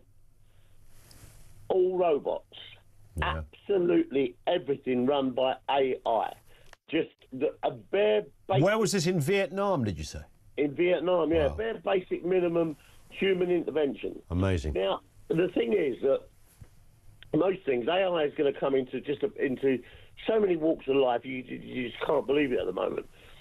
Now, with the advent of that, all right, what we need to do is not to bring in more people. We could actually look at having a lesser population, but what we need to do is to look at the big companies and to rewrite the corporate responsibilities of a company. Because at the moment, a limited company, for instance, only has their director only has responsibility to his share price and his shareholders. Mm-hmm. Now, there needs to be social responsibility built into that. Now, I'm no socialist, as well you know, but what we need to do is there are going to be more profitable companies that can put money into the treasury with less people having to work. So this idea would negate all of this immigration nonsense, where we're going to just have to... Because where does it stop? Because as soon as there's not enough of the immigrants that we've got now, we've got to get more, we've got to get more, we've got to get more. Eventually, it's going to go beep, beep, beep, full up. We need another way to look at it, and especially with the digital companies, the big players, right? eBay, Amazon, all this. When people say, oh, you can't tax them, they employ so many people. Well, if they don't want to pay a 10% or a 15% digital tax, they can bugger off. Well, maybe that's what we'll... Maybe that's... Yeah, well, we've got a budget coming up, of course, in the autumn, so maybe we will see that. They keep talking about wealth taxes. Wonder what will happen. Chris, thank you. Chris in Epsom, 0344 499 1000. Tony in Wiltshire says, on 16-year-olds voting, does that mean there'll be polling stations in schools? If so, how many influence will Labour-run schools have over voters? It's a good point. I mean, they do have polling stations in schools, don't they? I think our school used to close, our junior school, because it was a polling station on that day. A fabulous day. Because it probably only happened once while I was there, but in my head it happened, like, regularly.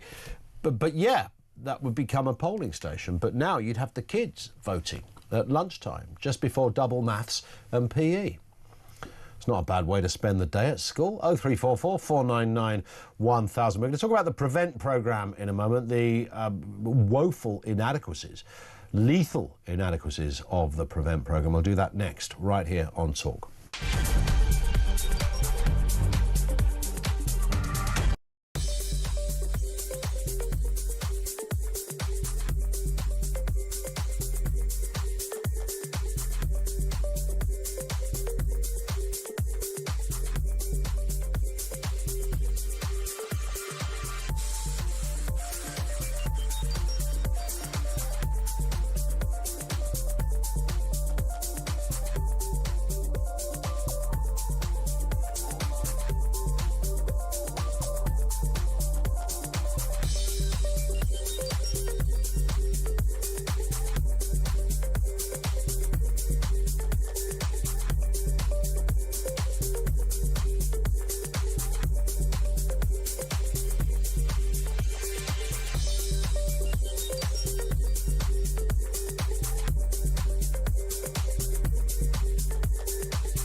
Across the UK, on DAB+, on your smart speaker, on your smart TV, and on your side.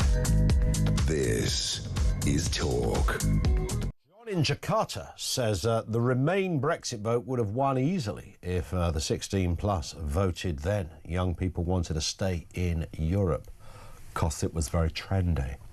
Or whatever the reason, yeah, probably would have done. It was tight, as we know. This one from Danny. The national minimum wage for 16, 17-year-olds is £7.55, which is £15,000 a year on 38 hours a week. So won't be paying much tax. How many 16-year-olds are working 38 hours a week? Will they want an increase in the minimum wage? Well, of course, you're at school at 16 as well, so you're not even working. Unless I've missed another change in the law. Thank you for that. More from you in a couple of moments' time. I want to move to this story as well. The PREVENT programme faces criticism for failing to address online radicalisation among young digital natives, with 40% of referrals aged 11 to 15. Failures like Ruda Cabana and the murders of David Amos, his killer, exposes serious flaws as calls grow for reforms to tackle extreme violence and better support for victims.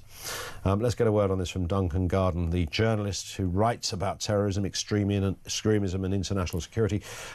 He's covered many topics since 9/11, from violent Islamists to far-right, other ideologies as well across this area. Duncan, good afternoon to you.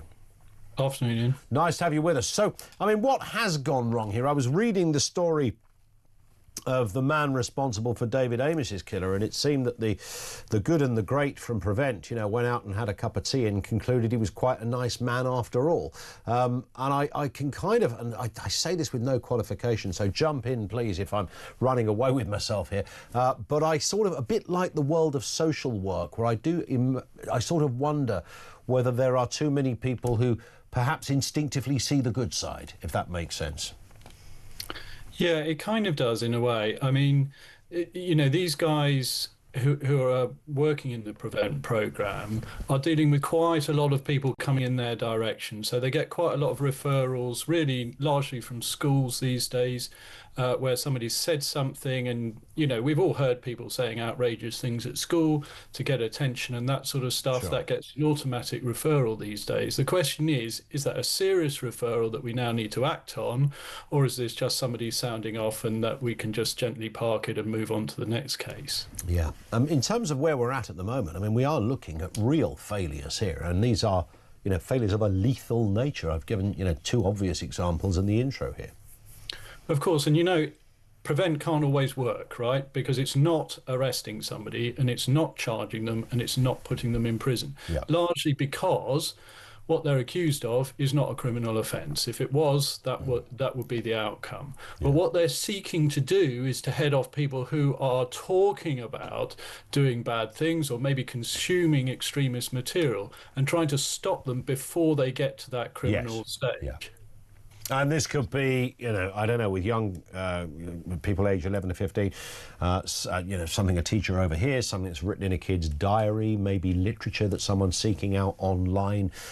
So when you show that kind of those initial sort of areas of interest, I mean, that sounds notionally of a sensible thing to do, as long as people aren't perturbed just because they're listening to too much Brotherhood of Man or something, which may well be disturbing, but nonetheless it's meant That's criminal behaviour. Absolutely, life sentence every time. But if I mean, the Best Of album was To Die For, but that's another story. But the idea that we should winkle out or at least alert somebody that this could be a flag is true, and that's great. But can Prevent ever do much more than that? I mean, it can refer. I mean, Prevent can tell the next authority, look, this is disturbing. But is there ever any way of ascertaining its authenticity when it comes to really being able to demonstrably say, we stopped a slaughter? Yes, and it has done. There was a notable case a few years ago of a teenager who was referred to Prevent and was failing to engage with the Prevent officers, and they were concerned that he was so radicalised that they said, well, this is now time for the police to get hold of him, let's arrest him and see what's on his phone. On his phone were plans to attack a Memorial Day parade, the equivalent of our Remembrance Day in Australia, by a known extremist who had weapons and whose associate had already been killed trying to launch an attack. So that was very close, and Prevent stopped a major killing. I think what we're looking at in these cases where we're concerned about Prevent failing, really, though, is that particularly in Ruda Cabana's case, for instance, but also in some other cases, and he was the Southport killer, that you've got a series of different referrals to Prevent. And instead of saying, look, we've got more than one of these, why are people still being concerned about this guy? I mean, we've already knocked back one of these and said it's not for us, but why don't we look at what the cumulative effect is here? And I think there was another attack in Reading in which 3 people, including a very well-loved history teacher, were killed in a park by a guy called Kari Sadella. He had also been referred several times to Prevent. He was known to be violent, but they didn't find his ideology, just as they didn't find Ruda Cabana's ideology. And they said, well, no ideology, not one for us. And I think this review is now saying, well, that can't be a good enough excuse, because there are a lot of mixed up individuals where their ideology is not clear, but they are fixated with violence. And the main program, which is part of Prevent is just a structure, but the main program is called Channel, and that involves an intervention provider sitting down with an individual and talking through how they're feeling and what they're thinking. And they are the key part of Prevent. That is where it works or fails. Sure. And if you don't get a channel provider, or they're not good enough, that's where it can all go wrong. And with Ruda Cabana, didn't he somewhat fall off the radar, as it were? Yes, there were these 3 referrals. There was even a criminal prosecution for taking a baseball bat into a school and trying to attack someone. He admitted carrying a knife, so that was prosecuted. There was supposed to be some child mental health follow-ups, and none of these different departments were really working well together. And that's the same in the Reading case, where we saw mental health services involved. We saw Sadella going to prison for violent offences, but no one really taking responsibility for guiding these through. Yeah. And again, I will make this point really where Ruda Cabana is concerned. That was really about a lack of ideology.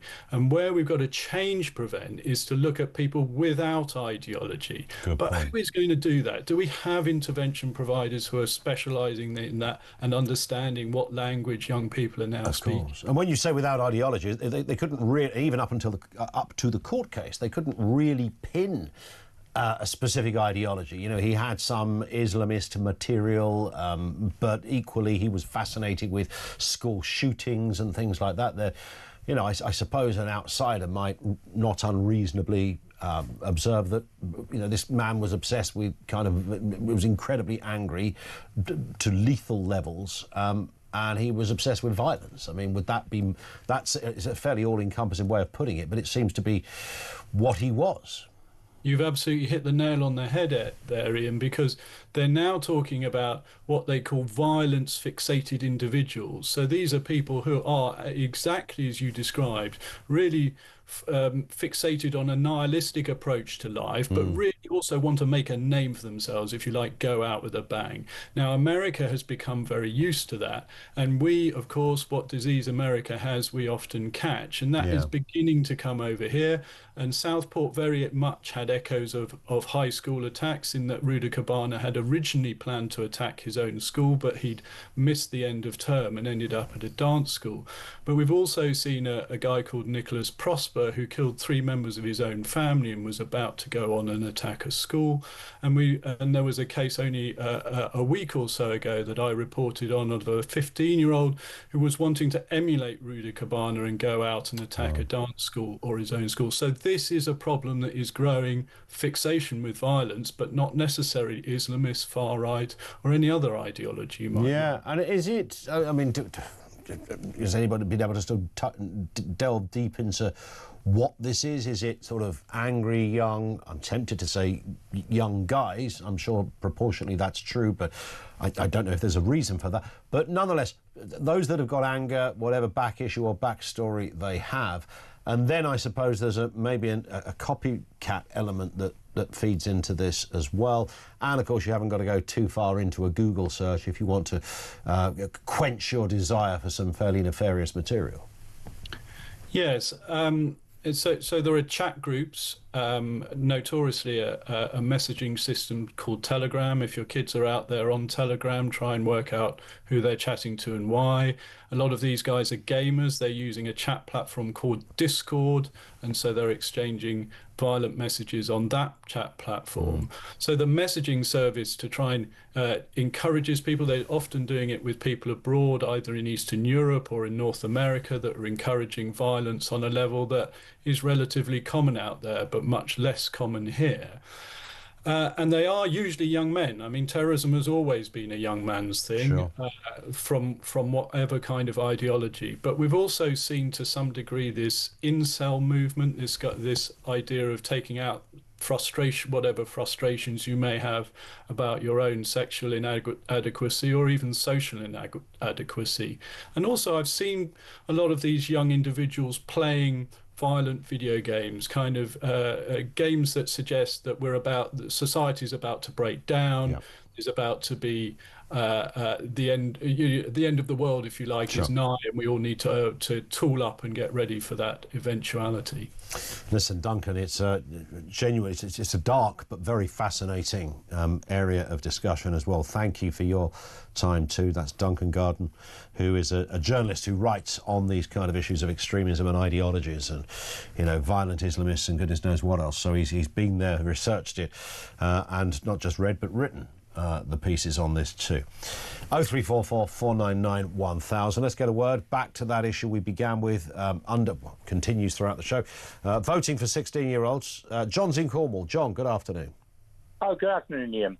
I always refer to him as Dopey Starmer. Does he not realise that a lot of young people will wonder, he's saying that they're old enough to decide who runs a country, but they're not old enough to buy vapes, gamble, alcohol, drive at 16. Yeah. And where does it lead? I mean, if you look at what happened across, right across Europe, but especially in the German elections, when Elon Musk said to the young people going to the polls for the first time, don't feel guilty. And he put a lot of money up for young people. Now, I happen to believe that the only thing that Starmer will achieve is that what he'll achieve is that young people, predominantly on the right, will surge. I mean, it's not the first time it's happened. I was saying to somebody when I first saw it, I thought, that happened 100 years ago. Yeah. The Chancellor of Germany created Hitler Youth, didn't he? Good point.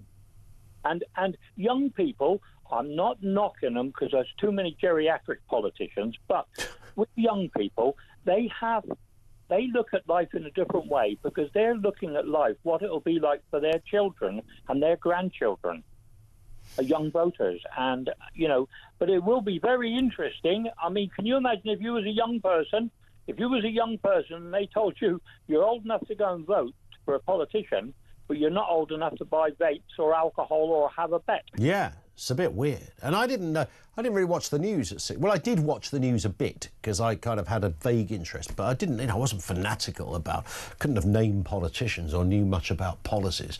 Listen, great call. Thank you, John, for that. We'll have more where that came from in a few moments. The Voice of Doom, I think it's day 5. It's back with us in a couple of moments. It's a bit of a stinker, this one. The political voice, the cul-de-sac of mystery voices. But who is it? Find out in a couple of moments what that voice is, and can you give us a correct answer? It's all on the way. Keep it here. It's Talk.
It's almost impossible, isn't it, to get fired from the civil service? You just get moved to another department, quite often promoted.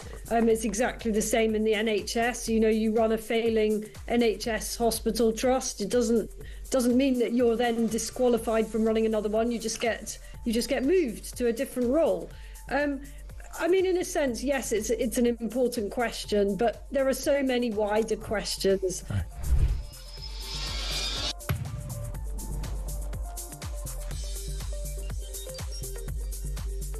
The Afghans fought and died alongside British servicemen, so we owe them a duty to bring them back. If people don't trust you to look after them, then that is really damaging for our nation and for our security.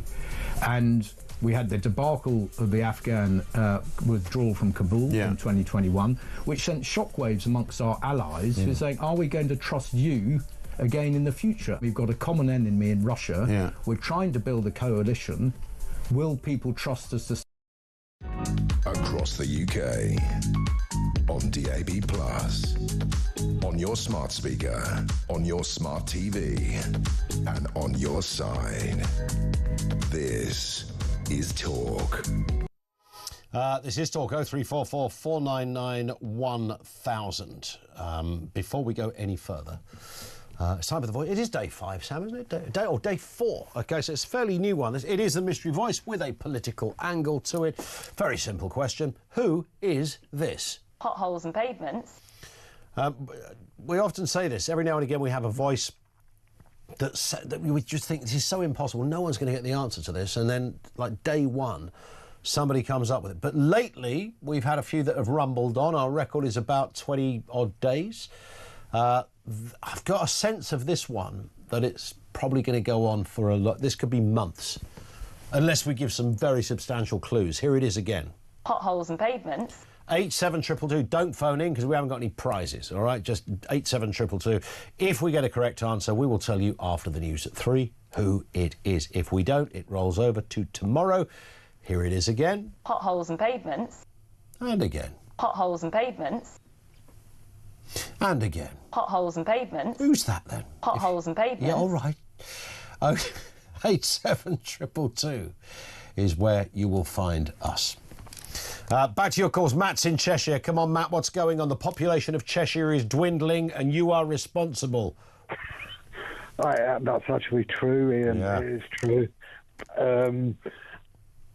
I think that Richard Tice came out earlier and talked about a freeze on immigration. Reform have changed the position today, and they've gone from net zero immigration to a total freeze, and then sensible, targeted immigration, which we should have had 30 years ago. Yep. If we had mass deportation, 1 to 2 million people, and we revoked all leave to remain for people who are basically the Conservatives allowed a load of people to stay in the country who they knew were never going to contribute, just so they can kiss the EU's backside. So they would revoke that for our citizens in Europe. There's probably 2.5 million people in Britain who are putting a massive strain on everybody. And the idea we need an increasing population is just for the birds. Anybody that would believe the Labour and the Conservative Party after what's happened. So where does this? I mean, you're right. I think you're right. But where does this? I mean, these are apparently the sort of top statisticians who are saying, look, demographically, not just our country, countries around the world need to, in order to maintain their economy, they have to have X amount of people in it. And if you don't have X amount of people, we end up with a population as big as we had in 1950, and we're all royally stuffed, and then we all die. I would imagine if you asked most people who were around in 1950 what Britain was like, it was 100 times better than it is now. Yeah, but I don't know if it would be like it is now, but without enough people to make it work. Yeah, but we could specialise in certain industries. 100%. I'd rather put the effort into redeveloping how we function. To look at our economy and go, right, okay, we need this, we don't need that. This is profitable. This is just nonsense. And to move in a way we almost reinvent how we function. Well, the idea that Amazon drivers and Deliveroo drivers, and that's all I see when I see on the street. I never see an Asian man who's only arrived in the country walking around in a pinstripe suit with a bowler hat on, do you? What, on his way to the Bradford and Bingley? Exactly. All they're here for is to basically fill the gaps of giant corporations. Yeah, that's absolutely right. If you find, and that's not a fair play for people who are bothering to go to work. Trebles all round. But you're right. It's like every time. In fact, a fella turned up at our house last night, Matt. It was an Amazon guy, who I think was British. And it was a real shock to me. I thought, wow, what's he doing this job? You don't see that very often. And I make no comment on that other than the reality. We were told the brightest and the best. We were told there'd be a cap on immigration, a points-based system.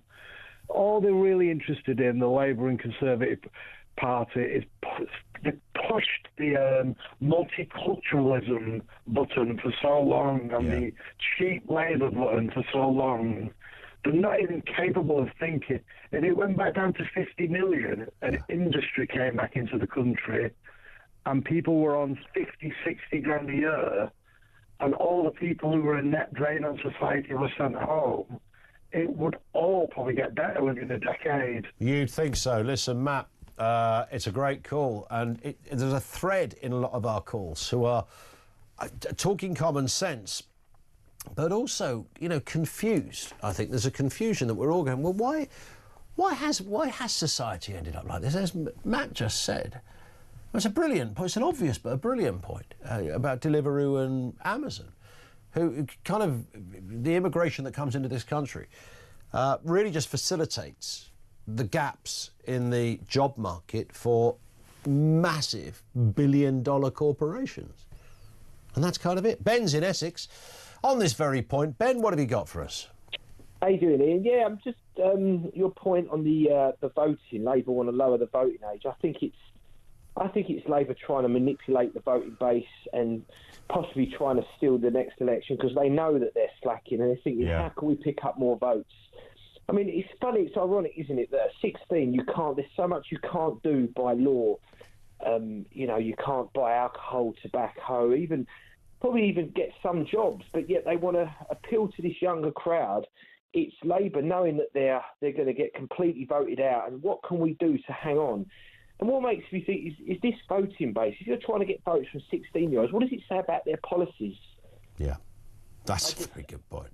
Yeah, you know, I don't believe Starmer and Rayner have sat there, Ben, and come up with it's only fair we give the 16-year-olds the vote. It's the right thing to do. That's not what's behind this. No, it's we're losing. We're failing. We're going to get voted out. What can we do to try and get some points on the board? And you've got these 16-year-olds who are young adults that are still developing. And, you know, these schools, these public sector schools, you know, a lot of them are bought into this wokery that they're pushing down. Sure. And I think it's an easy target. And it's a disgrace, really, because at 16, a lot of them are not even paying taxes. Well, indeed, most of the 16-year-olds are, in fact, if not all, are at school. Of course, you don't leave school legally till you're 18. I mean, you can do college, but, you know, you're still in education. Listen, Ben, I've got to move. Thank you very much indeed for that great call again from Ben in Essex. We'll have more of that in a few moments. We're going to look at what's going on with Afghanistan too and that £1 billion compensation bill. And the voice of doom. Who is this? Potholes and pavements. If you think you know, 87222. Hopefully we can tell you after the news at 3.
across the UK. On DAB+, on your smart speaker, on your smart TV, and on your side. This is Talk.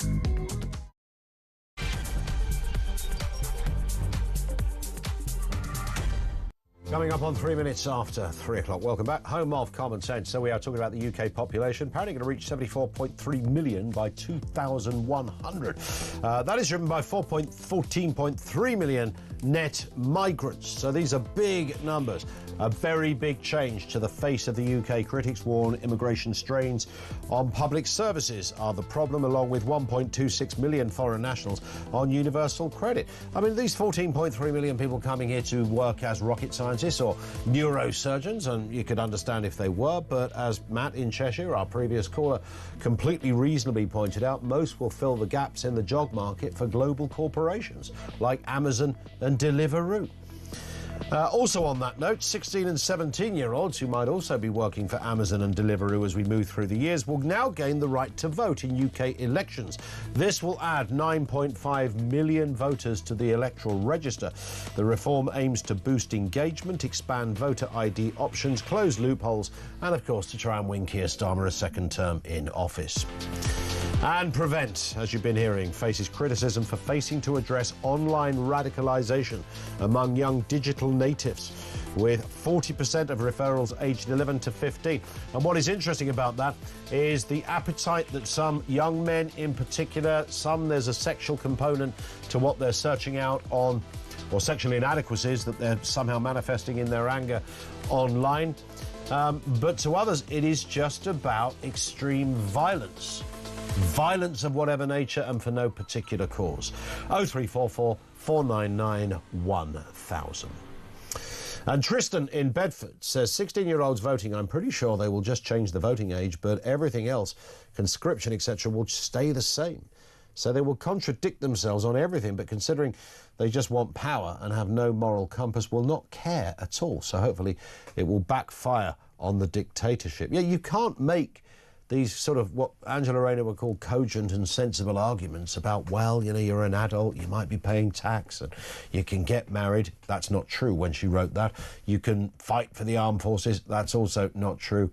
But if they are consistent with all of their arguments about essentially you're well grown up by 16, then you'd have to apply it in so many areas, as we've established, becoming a copper, getting a tattoo. There's a big old list out there, serving on a jury, being treated as an adult in front of a courtroom. 0344 499 1000. More calls on that one on the way. So let's do the voice of doom. Have we got a winner? Day 4 of this newish voice. Remember, it's always a politician you're looking for, or somebody obviously connected to politics. Here is the voice. Potholes and pavements. And one more time. Potholes and pavements. Now, these are some of the guesses we've had. Katie Lamb, no. Eddie Reeves, it is not. Alex Phillips, our own Alex Phillips. There is a little bit of Phillips in that, but it's not. Harold Macmillan, it is definitely not.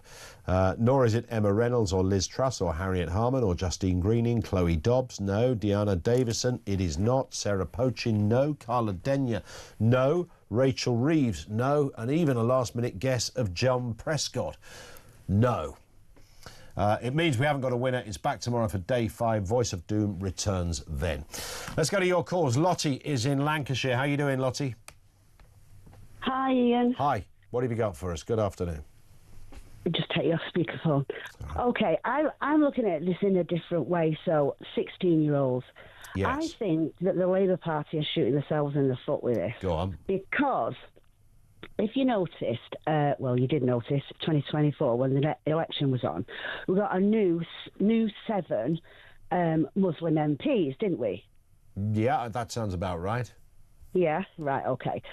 So 2029, I think it's going to be completely different. I think that there's going to be far, far, far more Muslim independents running. And they have got a lot of 16-year-olds. Oh, so you think... And if you think about this, Angela Rayner, she She barely got her seat. The other one barely got her seat. 600 votes in it or something crazy like that? Exactly. Yeah. I think that the Labour Party are finished with the Muslim vote in 2029.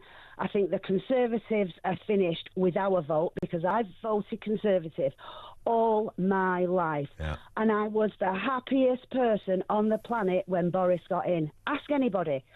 And I have never been let down by a man as much as he let me down, and the country down, and all the rest of them that have let us down. Is it being beyond? I'm done with them. Would you say, I'm Lottie? done with them. Well, is it? I mean, when we saw that it was a Labour landslide, and it's kind of, you know, fair play. It's a democracy. They won, but of course the word landslide is doing some heavy lifting on this particular occasion, because of course it was, yes, they got a landslide, but many of those seats, as you rightly said, were thin, and the margin was wafer thin. And of course, the share of the vote was less than Jeremy Corbyn got. But it's a landslide, all right? We all thought that night, or anyone with a brain thought, oh my God, this lot are in power. And by the way, I know the last lot were, you know, pretty dreadful too. But is it far worse than you'd imagined, Lottie? Absolutely. I said to everybody that I knew, please don't vote for them. Please don't vote for them. I lived through all those times that Mike Graham lived through, sitting in the dark in the 70s, all the rest of it. I mean, when I bought my first house in 1970-something, or something, Margaret it was about Thatcher £3, wasn't it, then? No, it wasn't £3. But anyway, we had hard times, but we stuck together. The problem is with the country at the moment, it's different demographic. We don't stick together because we're not all the same anymore. Yeah, and I know there's always been immigration, but there is a sense that what we've lost is social cohesion. And, you know, we don't seem to be singing from a... You know, you can never fully sing from one hymn sheet, but you give it a good go, don't you? And I don't sense we any longer even do that. Listen, Lottie, I've got to run because we've got our next guest waiting. Again, you've been great. Thank you very much indeed for that, Lottie in Lancashire. Let's look back at this story we broke a couple of days ago, 22 data leak that endangered 100,000 Afghans who supported UK forces. This exposed them to Taliban threats. Clearly a very bad look. The MOD, though, now faces a £1 billion compensation bill as 900 Afghans sue. While a super injunction, of course, that concealed the scandal is also up for question as well. Critics demand transparency and accountability, calling this a massive betrayal of public trust. Let's speak to the Conservative MP for Spelthorne and former colonel in the British Army who commanded the Scots Guards in Afghanistan back in 2010, and that is called Lincoln Jopp. Lincoln, good afternoon to you, sir. Hi, and how are you doing? Very good. Nice to have you with us. I mean, just give us your overview of what happened, because bearing in mind Afghanistan is an area you know well. You know how it works, and knowing how a country works and functions, of course, on the battlefield is crucial. So you're aware of the delicacies and where the kind of mines are buried, both literally and metaphorically. What was your surprise, having said all of that, against the backdrop of this always tricky terrain, and let's face it, no one solved Afghanistan for decades fully. What did you make of this revelation that we received a couple of days ago? Well, my first thoughts immediately went to Naz and Mukhtar, who were my interpreters for 6 months at the high water mark of violence in the summer of 2010. And they were both, Naz was my primary interpreter, and you know, they both put themselves in great peril. And there was one particular incident where one of them was interpreting for me, and he sort of said in English what the colonel of the police had said, and he said under his breath, "And you should know that he's lying to you." Wow. And you know, for him to do that put him at great peril. Of course.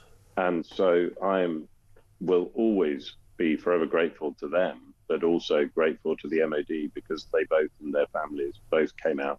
Always be grateful to the two communities in Britain who welcomed them and gave them safe harbour and welcomed them into their community. So that was my initial response. As to the sort of wider question, Ian, it's a big deal. I mean, you're going to be making movies out of this.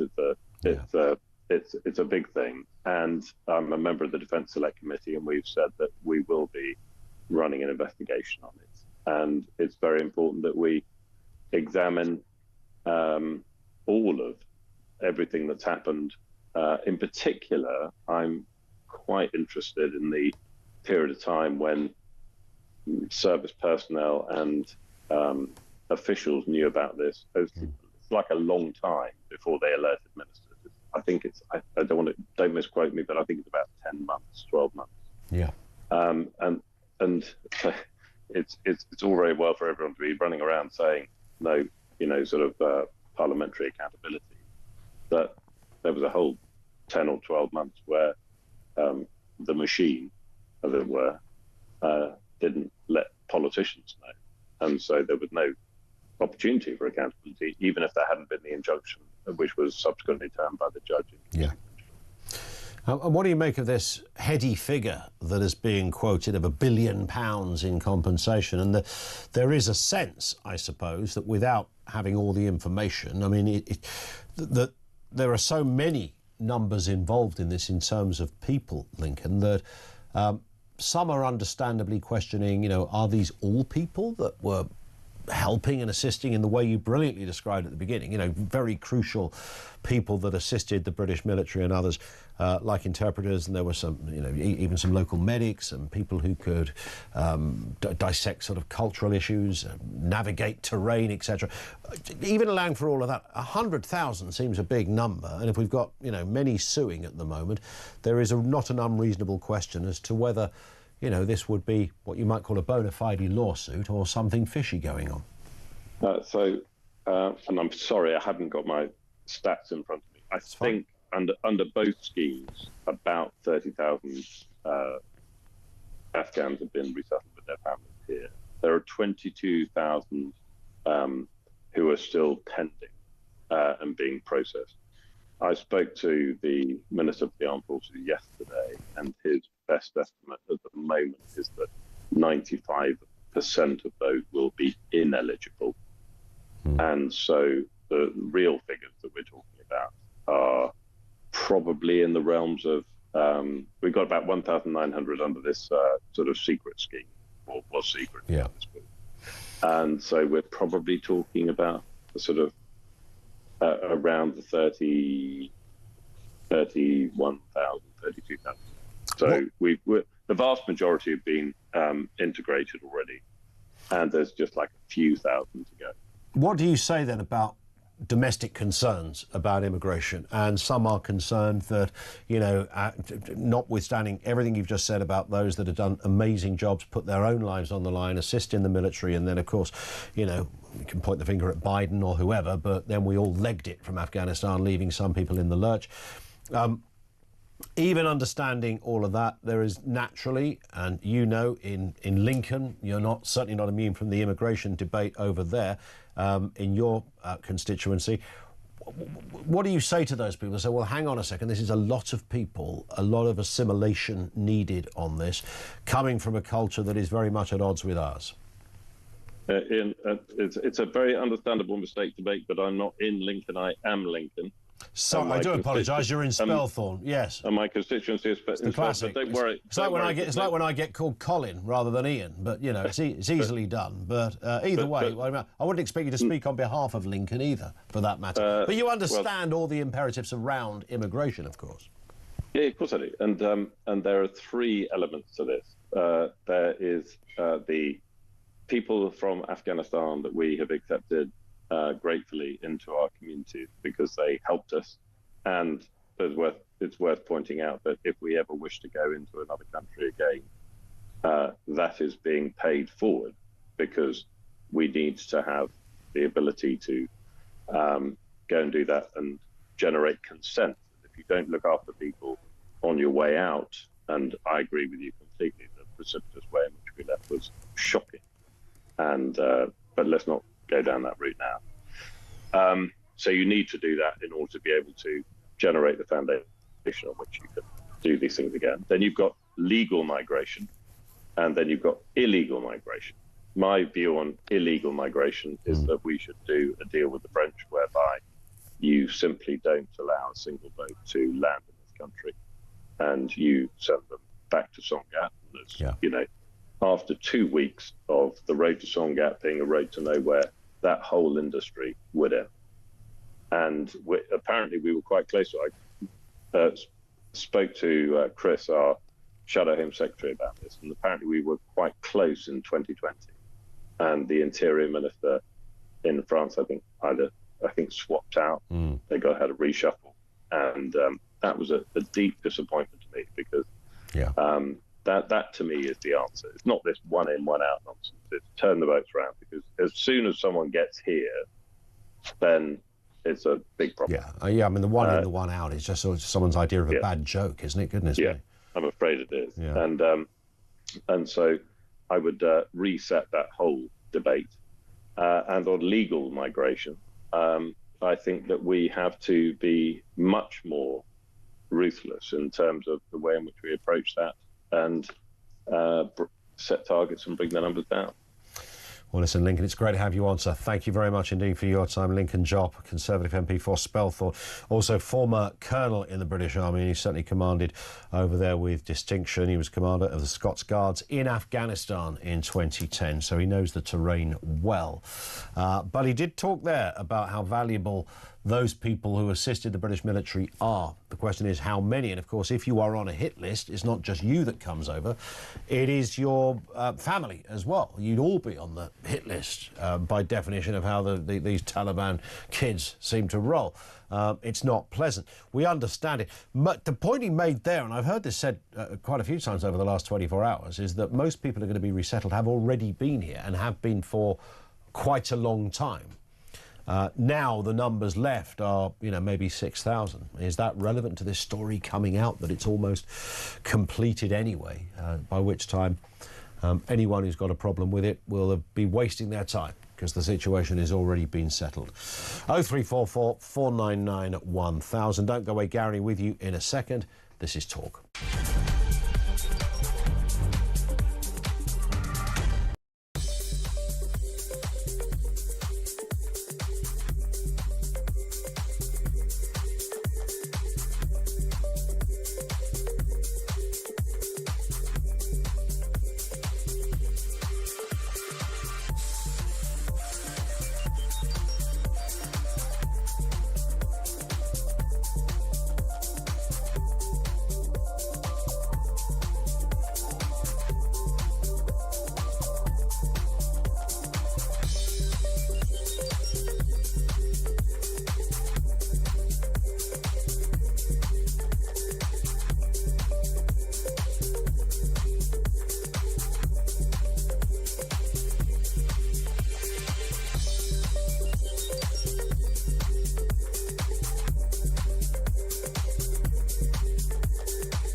The Afghans fought and died alongside British servicemen, so we owe them a duty to bring them back. If people don't trust you to look after them, then that is really damaging for our nation and for our security.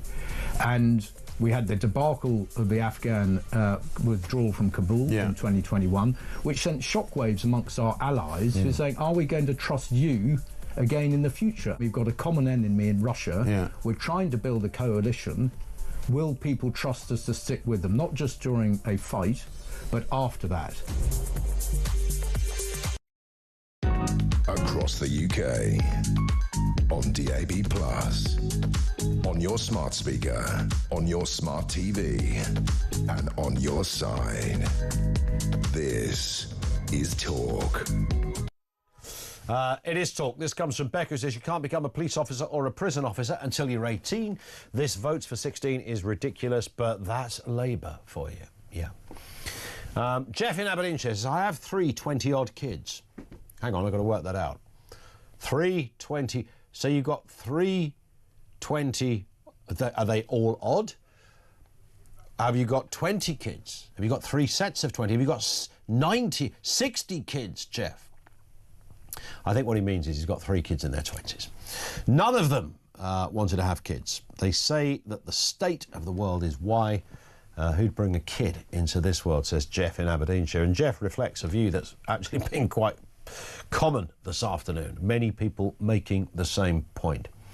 And this one from Cliff. Do you know, I think this idea of Starmer to give 16-year-olds the vote may blow up in his face. I think many of them may actually vote Green rather than Labour. My grandkids had their heads filled with Green nonsense at school, and one of them became rather anxious that he was going to be cooked to death by climate change. You put it brilliantly, Cliff. I also quite like this idea from Gary, who says, if I were Nigel Farage, I wouldn't say anything about the voting age thing being reduced to 16 when the next election is announced. I would make sure Reform is the last party to publish its manifesto and then include in its surprise policy that when in government, the first thing it will do is lower the age of buying alcohol in a pub to 16.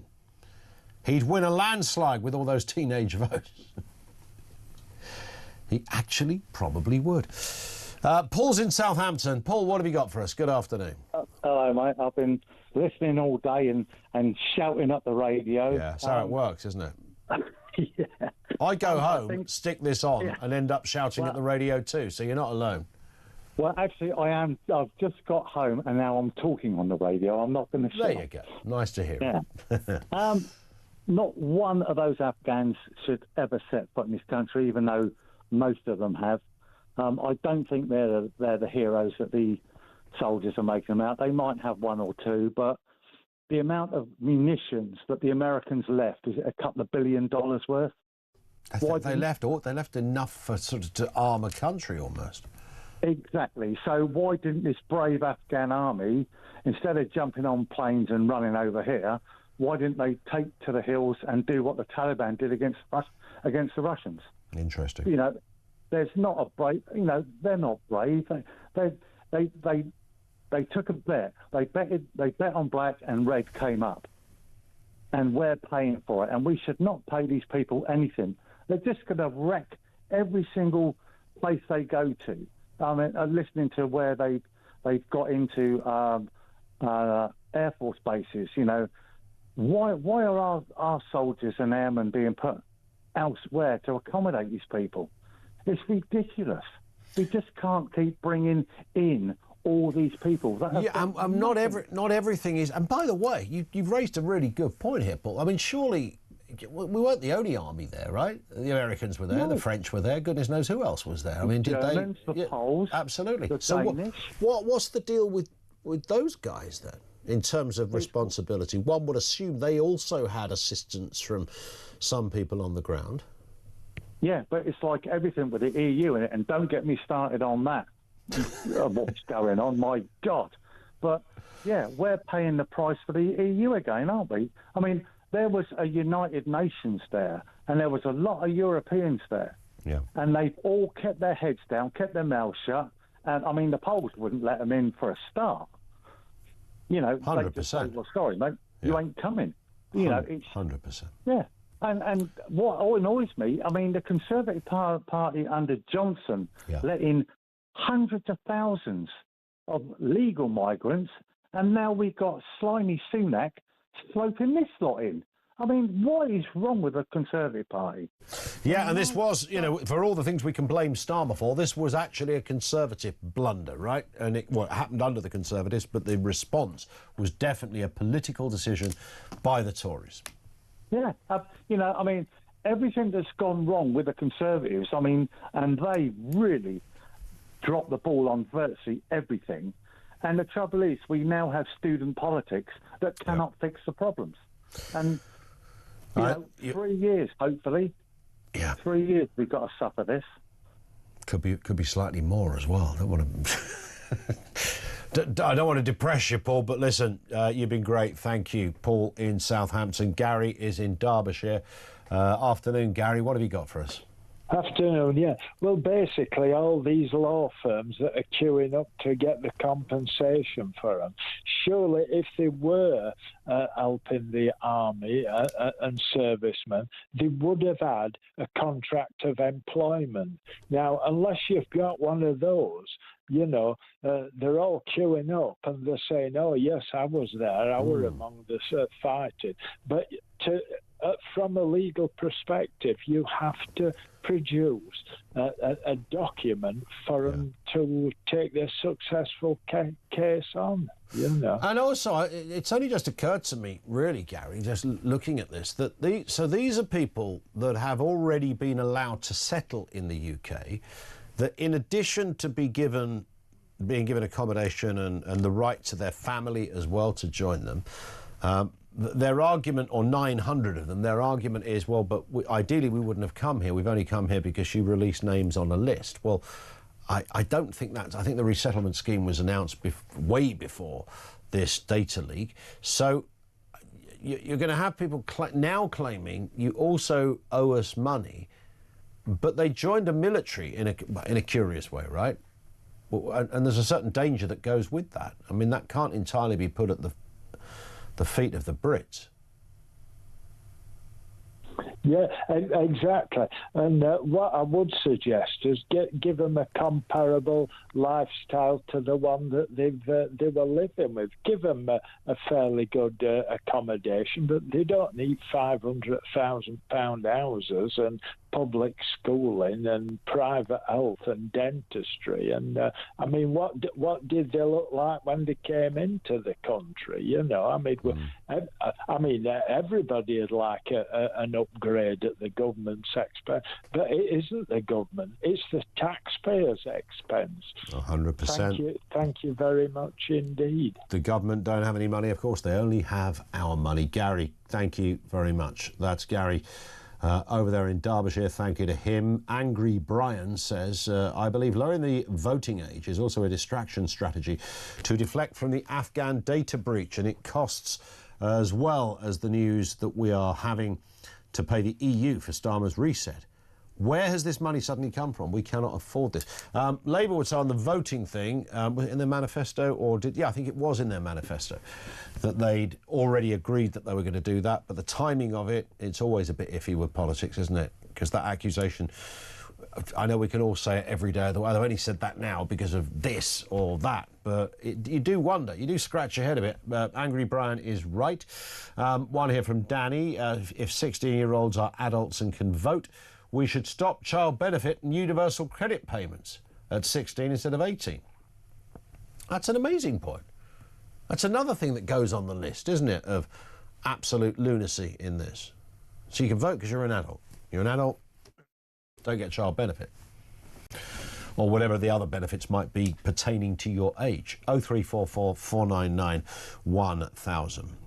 The head of science from The Sun, Sean Keach, is going to be with us in a couple of moments. He's got a pocket full of savoury delights and some big stories to share with you. Don't miss any of it. It's coming next on Talk.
across the UK.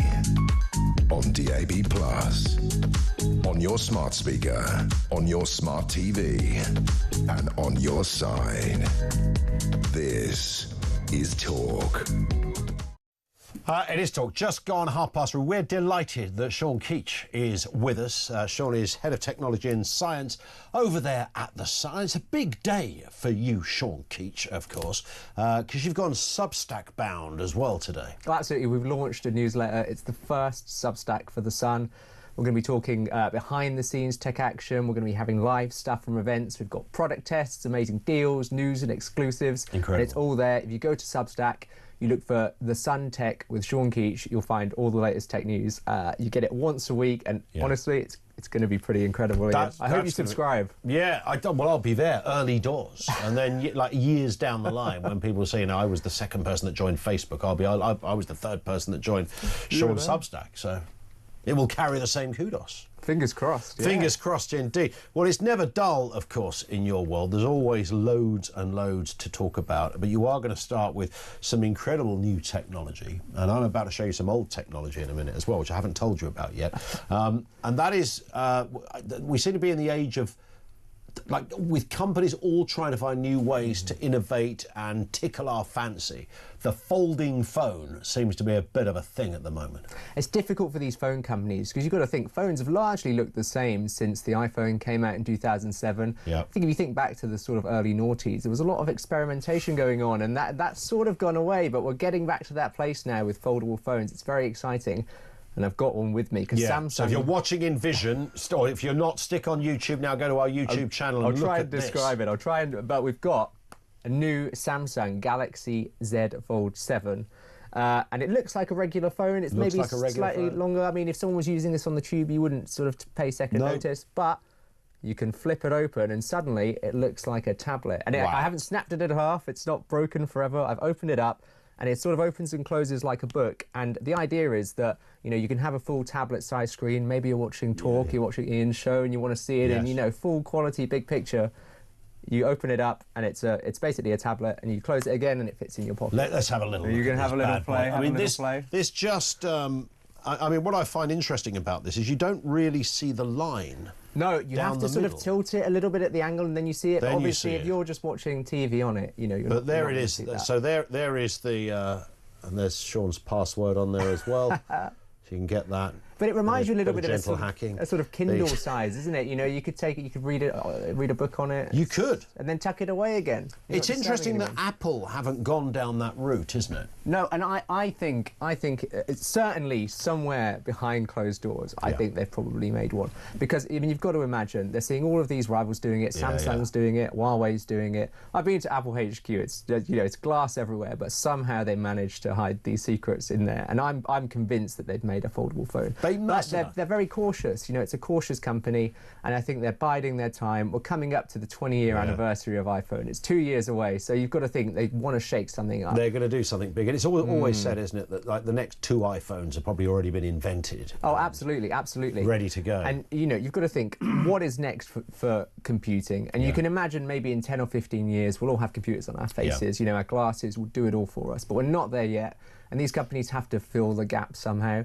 And I think that foldable phones is quite a neat way to do that because as you can see with this one, it's extremely thin. When that was unfolded, it was just over 4 millimeters thin, which is pretty incredible. And even folded, it's only slightly thicker than my iPhone. So, the size has come down. Sadly, the cost hasn't. This phone is about £1,800. Is it? It could go over £2,000. So, very expensive. There is a cheaper version, but it's thicker and it doesn't have the same sort of book opening. So, the price will come down eventually, but we're just sadly not there They've always yet. been expensive, even when they looked like this. Oh my God, that is iconic. Wow. Now, there you go, Sam, look at that. You haven't seen that yet. I found this in my drawer the other day. This, I think it's an iPhone 4. Possibly. And it's funny because even in those early days, people were saying, well, this iPhone's too big. And, when the first iPhone came out, people were saying, well, why would you want to make phone calls on an iPod? It's bonkers. And here's the problem. That is incredible. Ready for this? Slide to unlock, enter passcode, can't remember the passcode. And you'll get locked out for about 100 years. Yeah, I did the first... You know what happened the other day? So I got this and I thought, I'll put my passcode in. And I didn't realise I'd changed my passcode. Didn't work. Tried it again. Tried it again. Tried it again. I thought, oh, this is good. This is before they did the kind of auto lock thing. If you, oh no, it wasn't. So I was locked out for a minute, and then you try again, and it's 5 minutes, isn't it? You try again, it's 15 minutes. You try again, and it blows up in your hand. How'd you get into your own phone? You were so secure that you've locked yourself out. And the problem is it's actually very hard to get in once you've forgotten the password. You can reset it, you can plug it into a Mac and wipe it, but then you wipe it. You have That's to wipe the problem. it. So you can't see in it before you... And what I want to see is there any photographs in there? I know, lost to history. How does that... Is there really no way? Do I have to go to MI6? It's only up the road.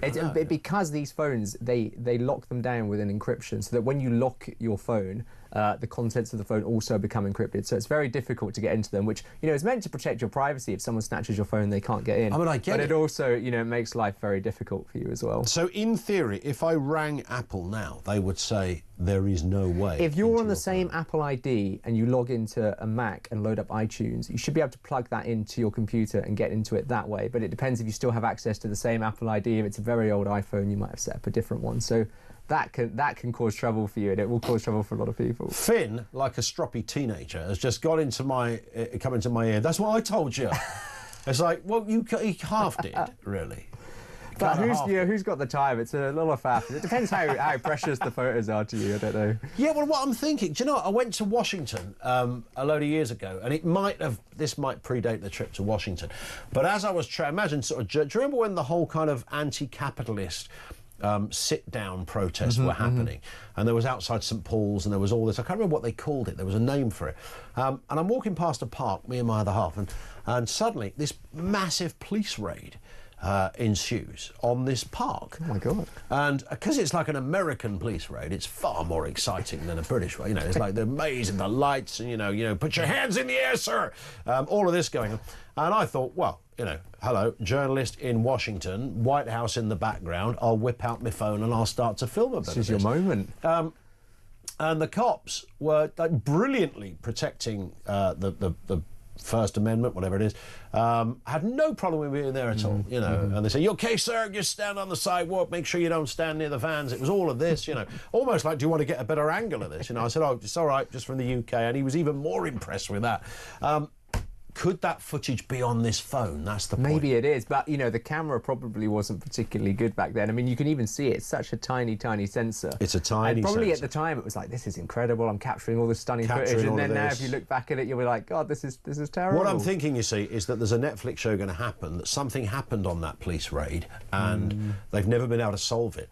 But I'm the one that's got the bit of evidence. Can't get into and it. We can't get into the phone. It's like the guy who lost his Bitcoin laptop in the... If I'm perfectly honest, I think this predates my trip to Washington, so maybe not. But I'll give it a go with connecting it up. Oh, absolutely. You've got to hack yourself. Absolutely. I'm going to do my own hacking.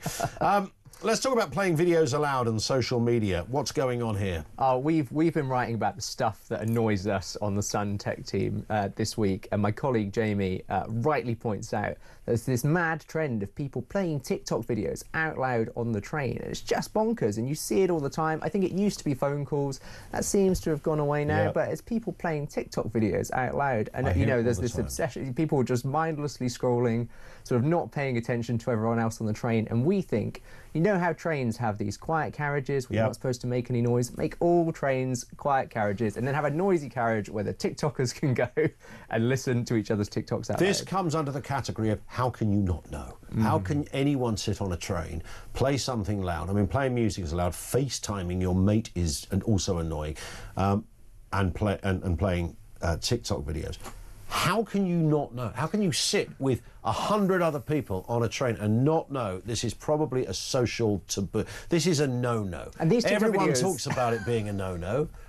They do. And these TikTok videos, they're so loud. It's like when you're in an arcade and it's that constant sort of ding, ding, ding, and it drives me bonkers. And we've tried to figure out what is going on. We think, you know, is it because phones don't have headphone jacks anymore, and so people aren't buying wireless headphones? It could be that. You know, is it something like that where there's, you know, the phones aren't shipping with headphones in the box anymore? Is there something? But you can get Bluetooth headphones for pretty cheap now. So I don't know. I always just think, you know, it's a stick your headphones on, mate. Stick your headphones on. And it's not all. I mean, it's not always age dependent. There's sometimes people you wouldn't expect who are doing it. You know, it's up there. We used to just moan about the person making a phone call on on the train. That's still annoying, and that still bothers me that people do it with absolute, almost completely blissfully unaware there's 100 people sitting next to them listening to every word. I often wonder whether the ticket inspector would go, I'm very sorry, sir, you know, could you please put your headphones on? We don't allow that. But I reckon the ticket people have been told, a bit like security guards in supermarkets, don't challenge the person, because hand out fines. You might get a smack in the chops. Crack down on these TikTokers. Why do they not do it? I think it's going to come to planes as well. You know, as we're getting Wi-Fi on planes, I mean, it hasn't happened yet, but I'm convinced that it's going to be a blight of planes for the next 5-10 years. Can you imagine that as you're flying over Bermuda? You're not just dealing with the possibility of the triangle. You've got all sorts of other issues going on, because matey next to you is watching the best of, I don't know, Mike Graham on YouTube. I mean, I try not to use TikTok, and it's just, I can't escape it. Everyone else is playing it at me. How do I get free? Do you think it's more TikTok than any other app? More so than It's hard. YouTube? It could be Instagram Reels, it could be YouTube, and you know, it always seems to be that they're picking the noisiest possible videos. What's going on? But also playing your own music on your own mobile phone out loud is, I mean, technology of phones is amazing. You know, if you show people 10 years ago, they go, wow, it can do this. When you've got your headphones on, or your buds, or whatever you've got, then it's pretty good quality. But out the back of your phone, it's rubbish. I mean, let's be honest. It's not great quality, is it? It's not the sort of thing, if you were at home, you'd think that's rubbish quality. Absolutely. And you can also get noise-cancelling headphones for very cheap now. So think, why don't these people buy this? They can shut out the train noise, and they can just focus, you know, on their own TikToks blissfully without ruining the commute. Yeah. It's difficult. Let's move on to this one. WhatsApp notifications. What's going on in this world? This is the other thing that's been annoying us on the Sun Tech Desk this week, is WhatsApp notifications. I've gone into my phone to look at my numbers of how many WhatsApp notifications I'm getting. I got 2,120 notifications from WhatsApp last week, so that's about 300 a day. Now I'm getting somewhere in the region of 430 notifications a day, and 300 of those are WhatsApp, and I'm convinced it's Are you talking about things like that come through telling you, hey, this is new on WhatsApp, get the group talking live with voice chats? That's part of it, but also just friends and family. I think it's this creep of groups that have developed over time. You know, you join WhatsApp maybe 5-6 years ago, and over time you keep getting invited to groups. Every configuration of family and friends has its own group.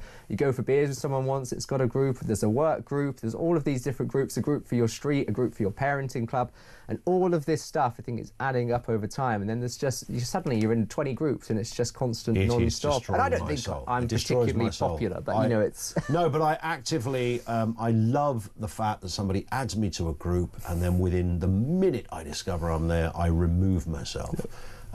And I don't want... it's usually like a load of people going for a beer or something from work. Somebody goes, I'll start a group. It's like, no! Just so we're going to meet in the Rose and Crown at 6 o'clock. And then you get FOMO. If you leave the group, mate. you'll feel like you're missing out as well. So it's hard to escape. And there's this...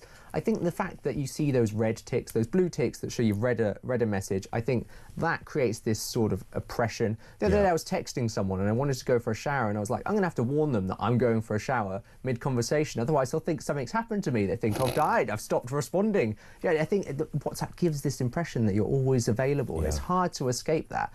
And, you know, I keep trying. I mute my notifications while I'm sleeping, but that's the only sort of respite I get. On a slightly more sinister side, and this isn't the fault of WhatsApp, by the way, but nonetheless, it's a manifestation of the technology.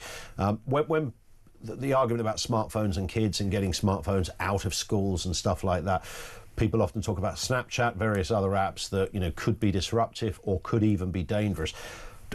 WhatsApp doesn't often get mentioned in that conversation, but our neighbour did a bit of research on this, and she realised that her 11-year-old daughter was at a school, and she was somehow found herself in a WhatsApp group with 350 other students. 350.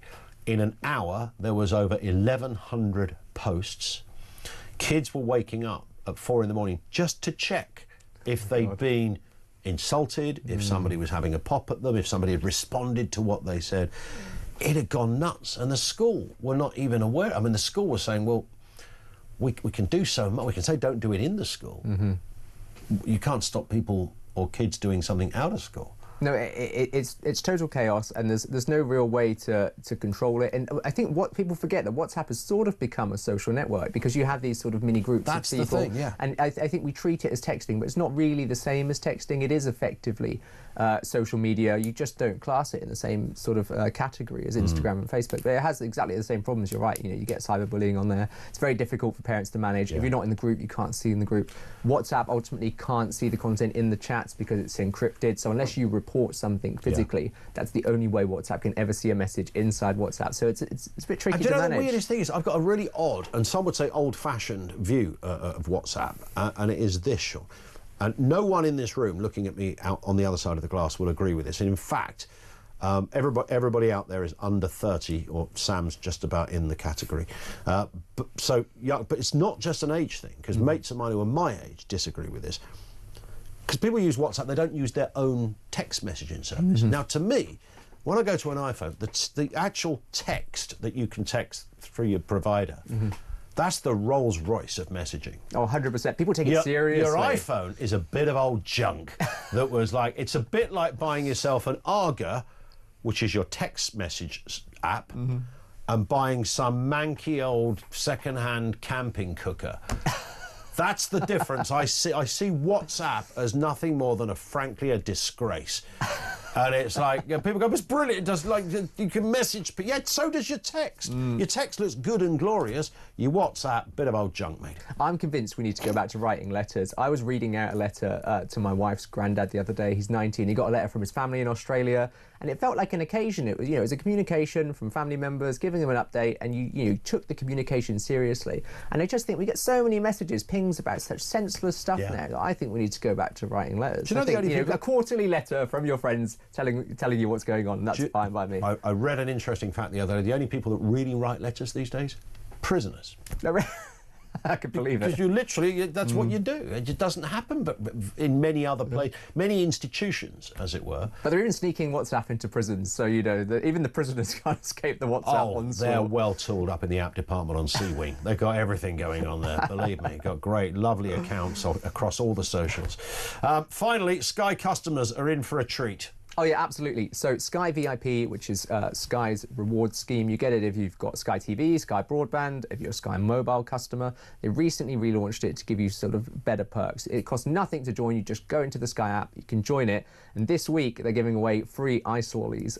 Sainsbury's Taste the Difference ice lollies as well. Really? So if you've been feeling a bit hot, you can get some free ice lollies. You need to claim it by Monday or you can't get them. And when you redeem the voucher, you've got 30 minutes to go pick up the ice lollies. So do it when you're in the store. Don't do it at home and then rush to the store, because you might get there Don't and get find... caught in a traffic jam. No, you'll find... No, absolutely. You don't want to find that you can't get your ice lollies, because it's first come, first serve. Yeah. But it's a nice little freebie. And so they're doing weekly treats. So, last week it was pizza, this week it's ice lollies. Who knows what's next week? But I think, who can complain about Taste the Difference ice lollies? You can check a lot of what we talked about out online. Of course, the Substack, let's mention that again, Sean. Just go over to... Yep, absolutely. So the Substack, if you go onto Substack, it's basically a newsletter. You want to look for The Sun Tech with Sean Keach. You'll be able to find all of the latest news, exclusives. I'll be talking about my appearances on Talk and some of that stuff.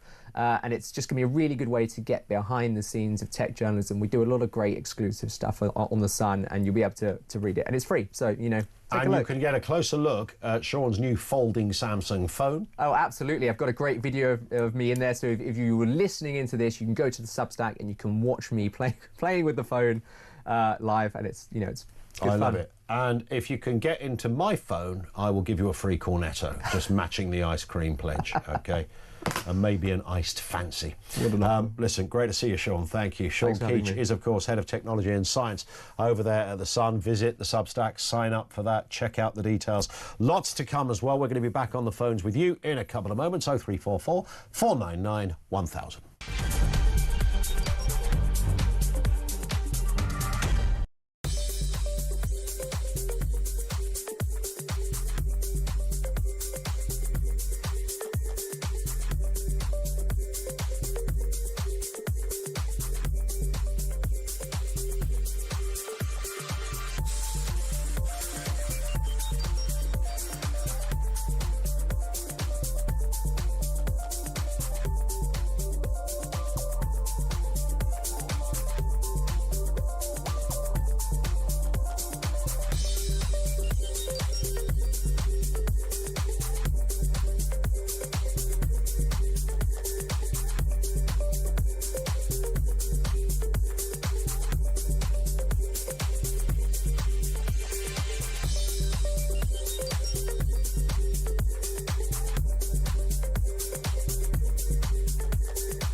Chief Constable Vanessa Jardine is clearly incapable of leading her police service effectively and, moreover, properly. She's not fit for service. She should go. This is a very divisive, dangerous political ideology.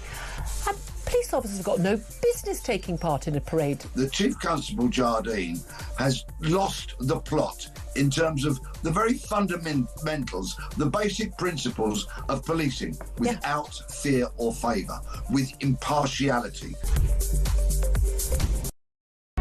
Across the UK, on DAB+, on your smart speaker, on your smart TV, and on your side. This is Talk. It is Talk 524 right now. We have... Who's on drive? Oh, Jeremy. I thought you said Robbie. Who's Robbie? Oh, yeah, Jeremy's doing Thursday this week. As we speak, a little bit of breaking news. Keir Starmer and German Chancellor Merz are speaking during that visit to a manufacturing company. They're carving out some details and some nice little agreements. And apparently Chancellor Merz is going to assist in stopping the manufacturers of those big dinghies that escort people across the channel from being parked in warehouses in Germany. Is that not already a crime if a fella in the middle of the night is seen taking 7 big dinghies into a Berlin warehouse for ill-gotten gains? Is that not already illegal? You might think it would be, right? They've signed a new treaty between UK and Germany which includes plans to tackle illegal immigration, and that includes a perk for British travellers who will soon be able to use e-gates at German airports. Yay! Come on, Munich! I'm coming through faster than I thought. Isn't that great? We look forward to that. Let's go back to your calls before we join Jeremy Kyle. Ian's in Southall on that population question. Ian, what have you got for us? Good afternoon. Hi, Ian. No, I just wanted to mention, we were talking earlier about, well, I wasn't, but you were, about having the kids and all this sort of thing. Yes, that's right. We're not having enough kids, apparently, so we have to import people to retain our population. The only thing I wanted to highlight, and I'm sure you know this, and Julia and Mike, is the fact that we don't want people coming, having lots of kids who don't work, and the kids don't work, so they're all on universal credit or whatever. Free housing, we don't need that sort of influx of people. And the other thing I just wanted to mention, because I know your time is short, is because of Julia and Mike, I learnt about the mobility scam. And I didn't realise just how bad it was when I looked it up. They reckon it's over 800,000 cars or mobility cars. That's incredible. You need to have depression or you need to be a little bit obese.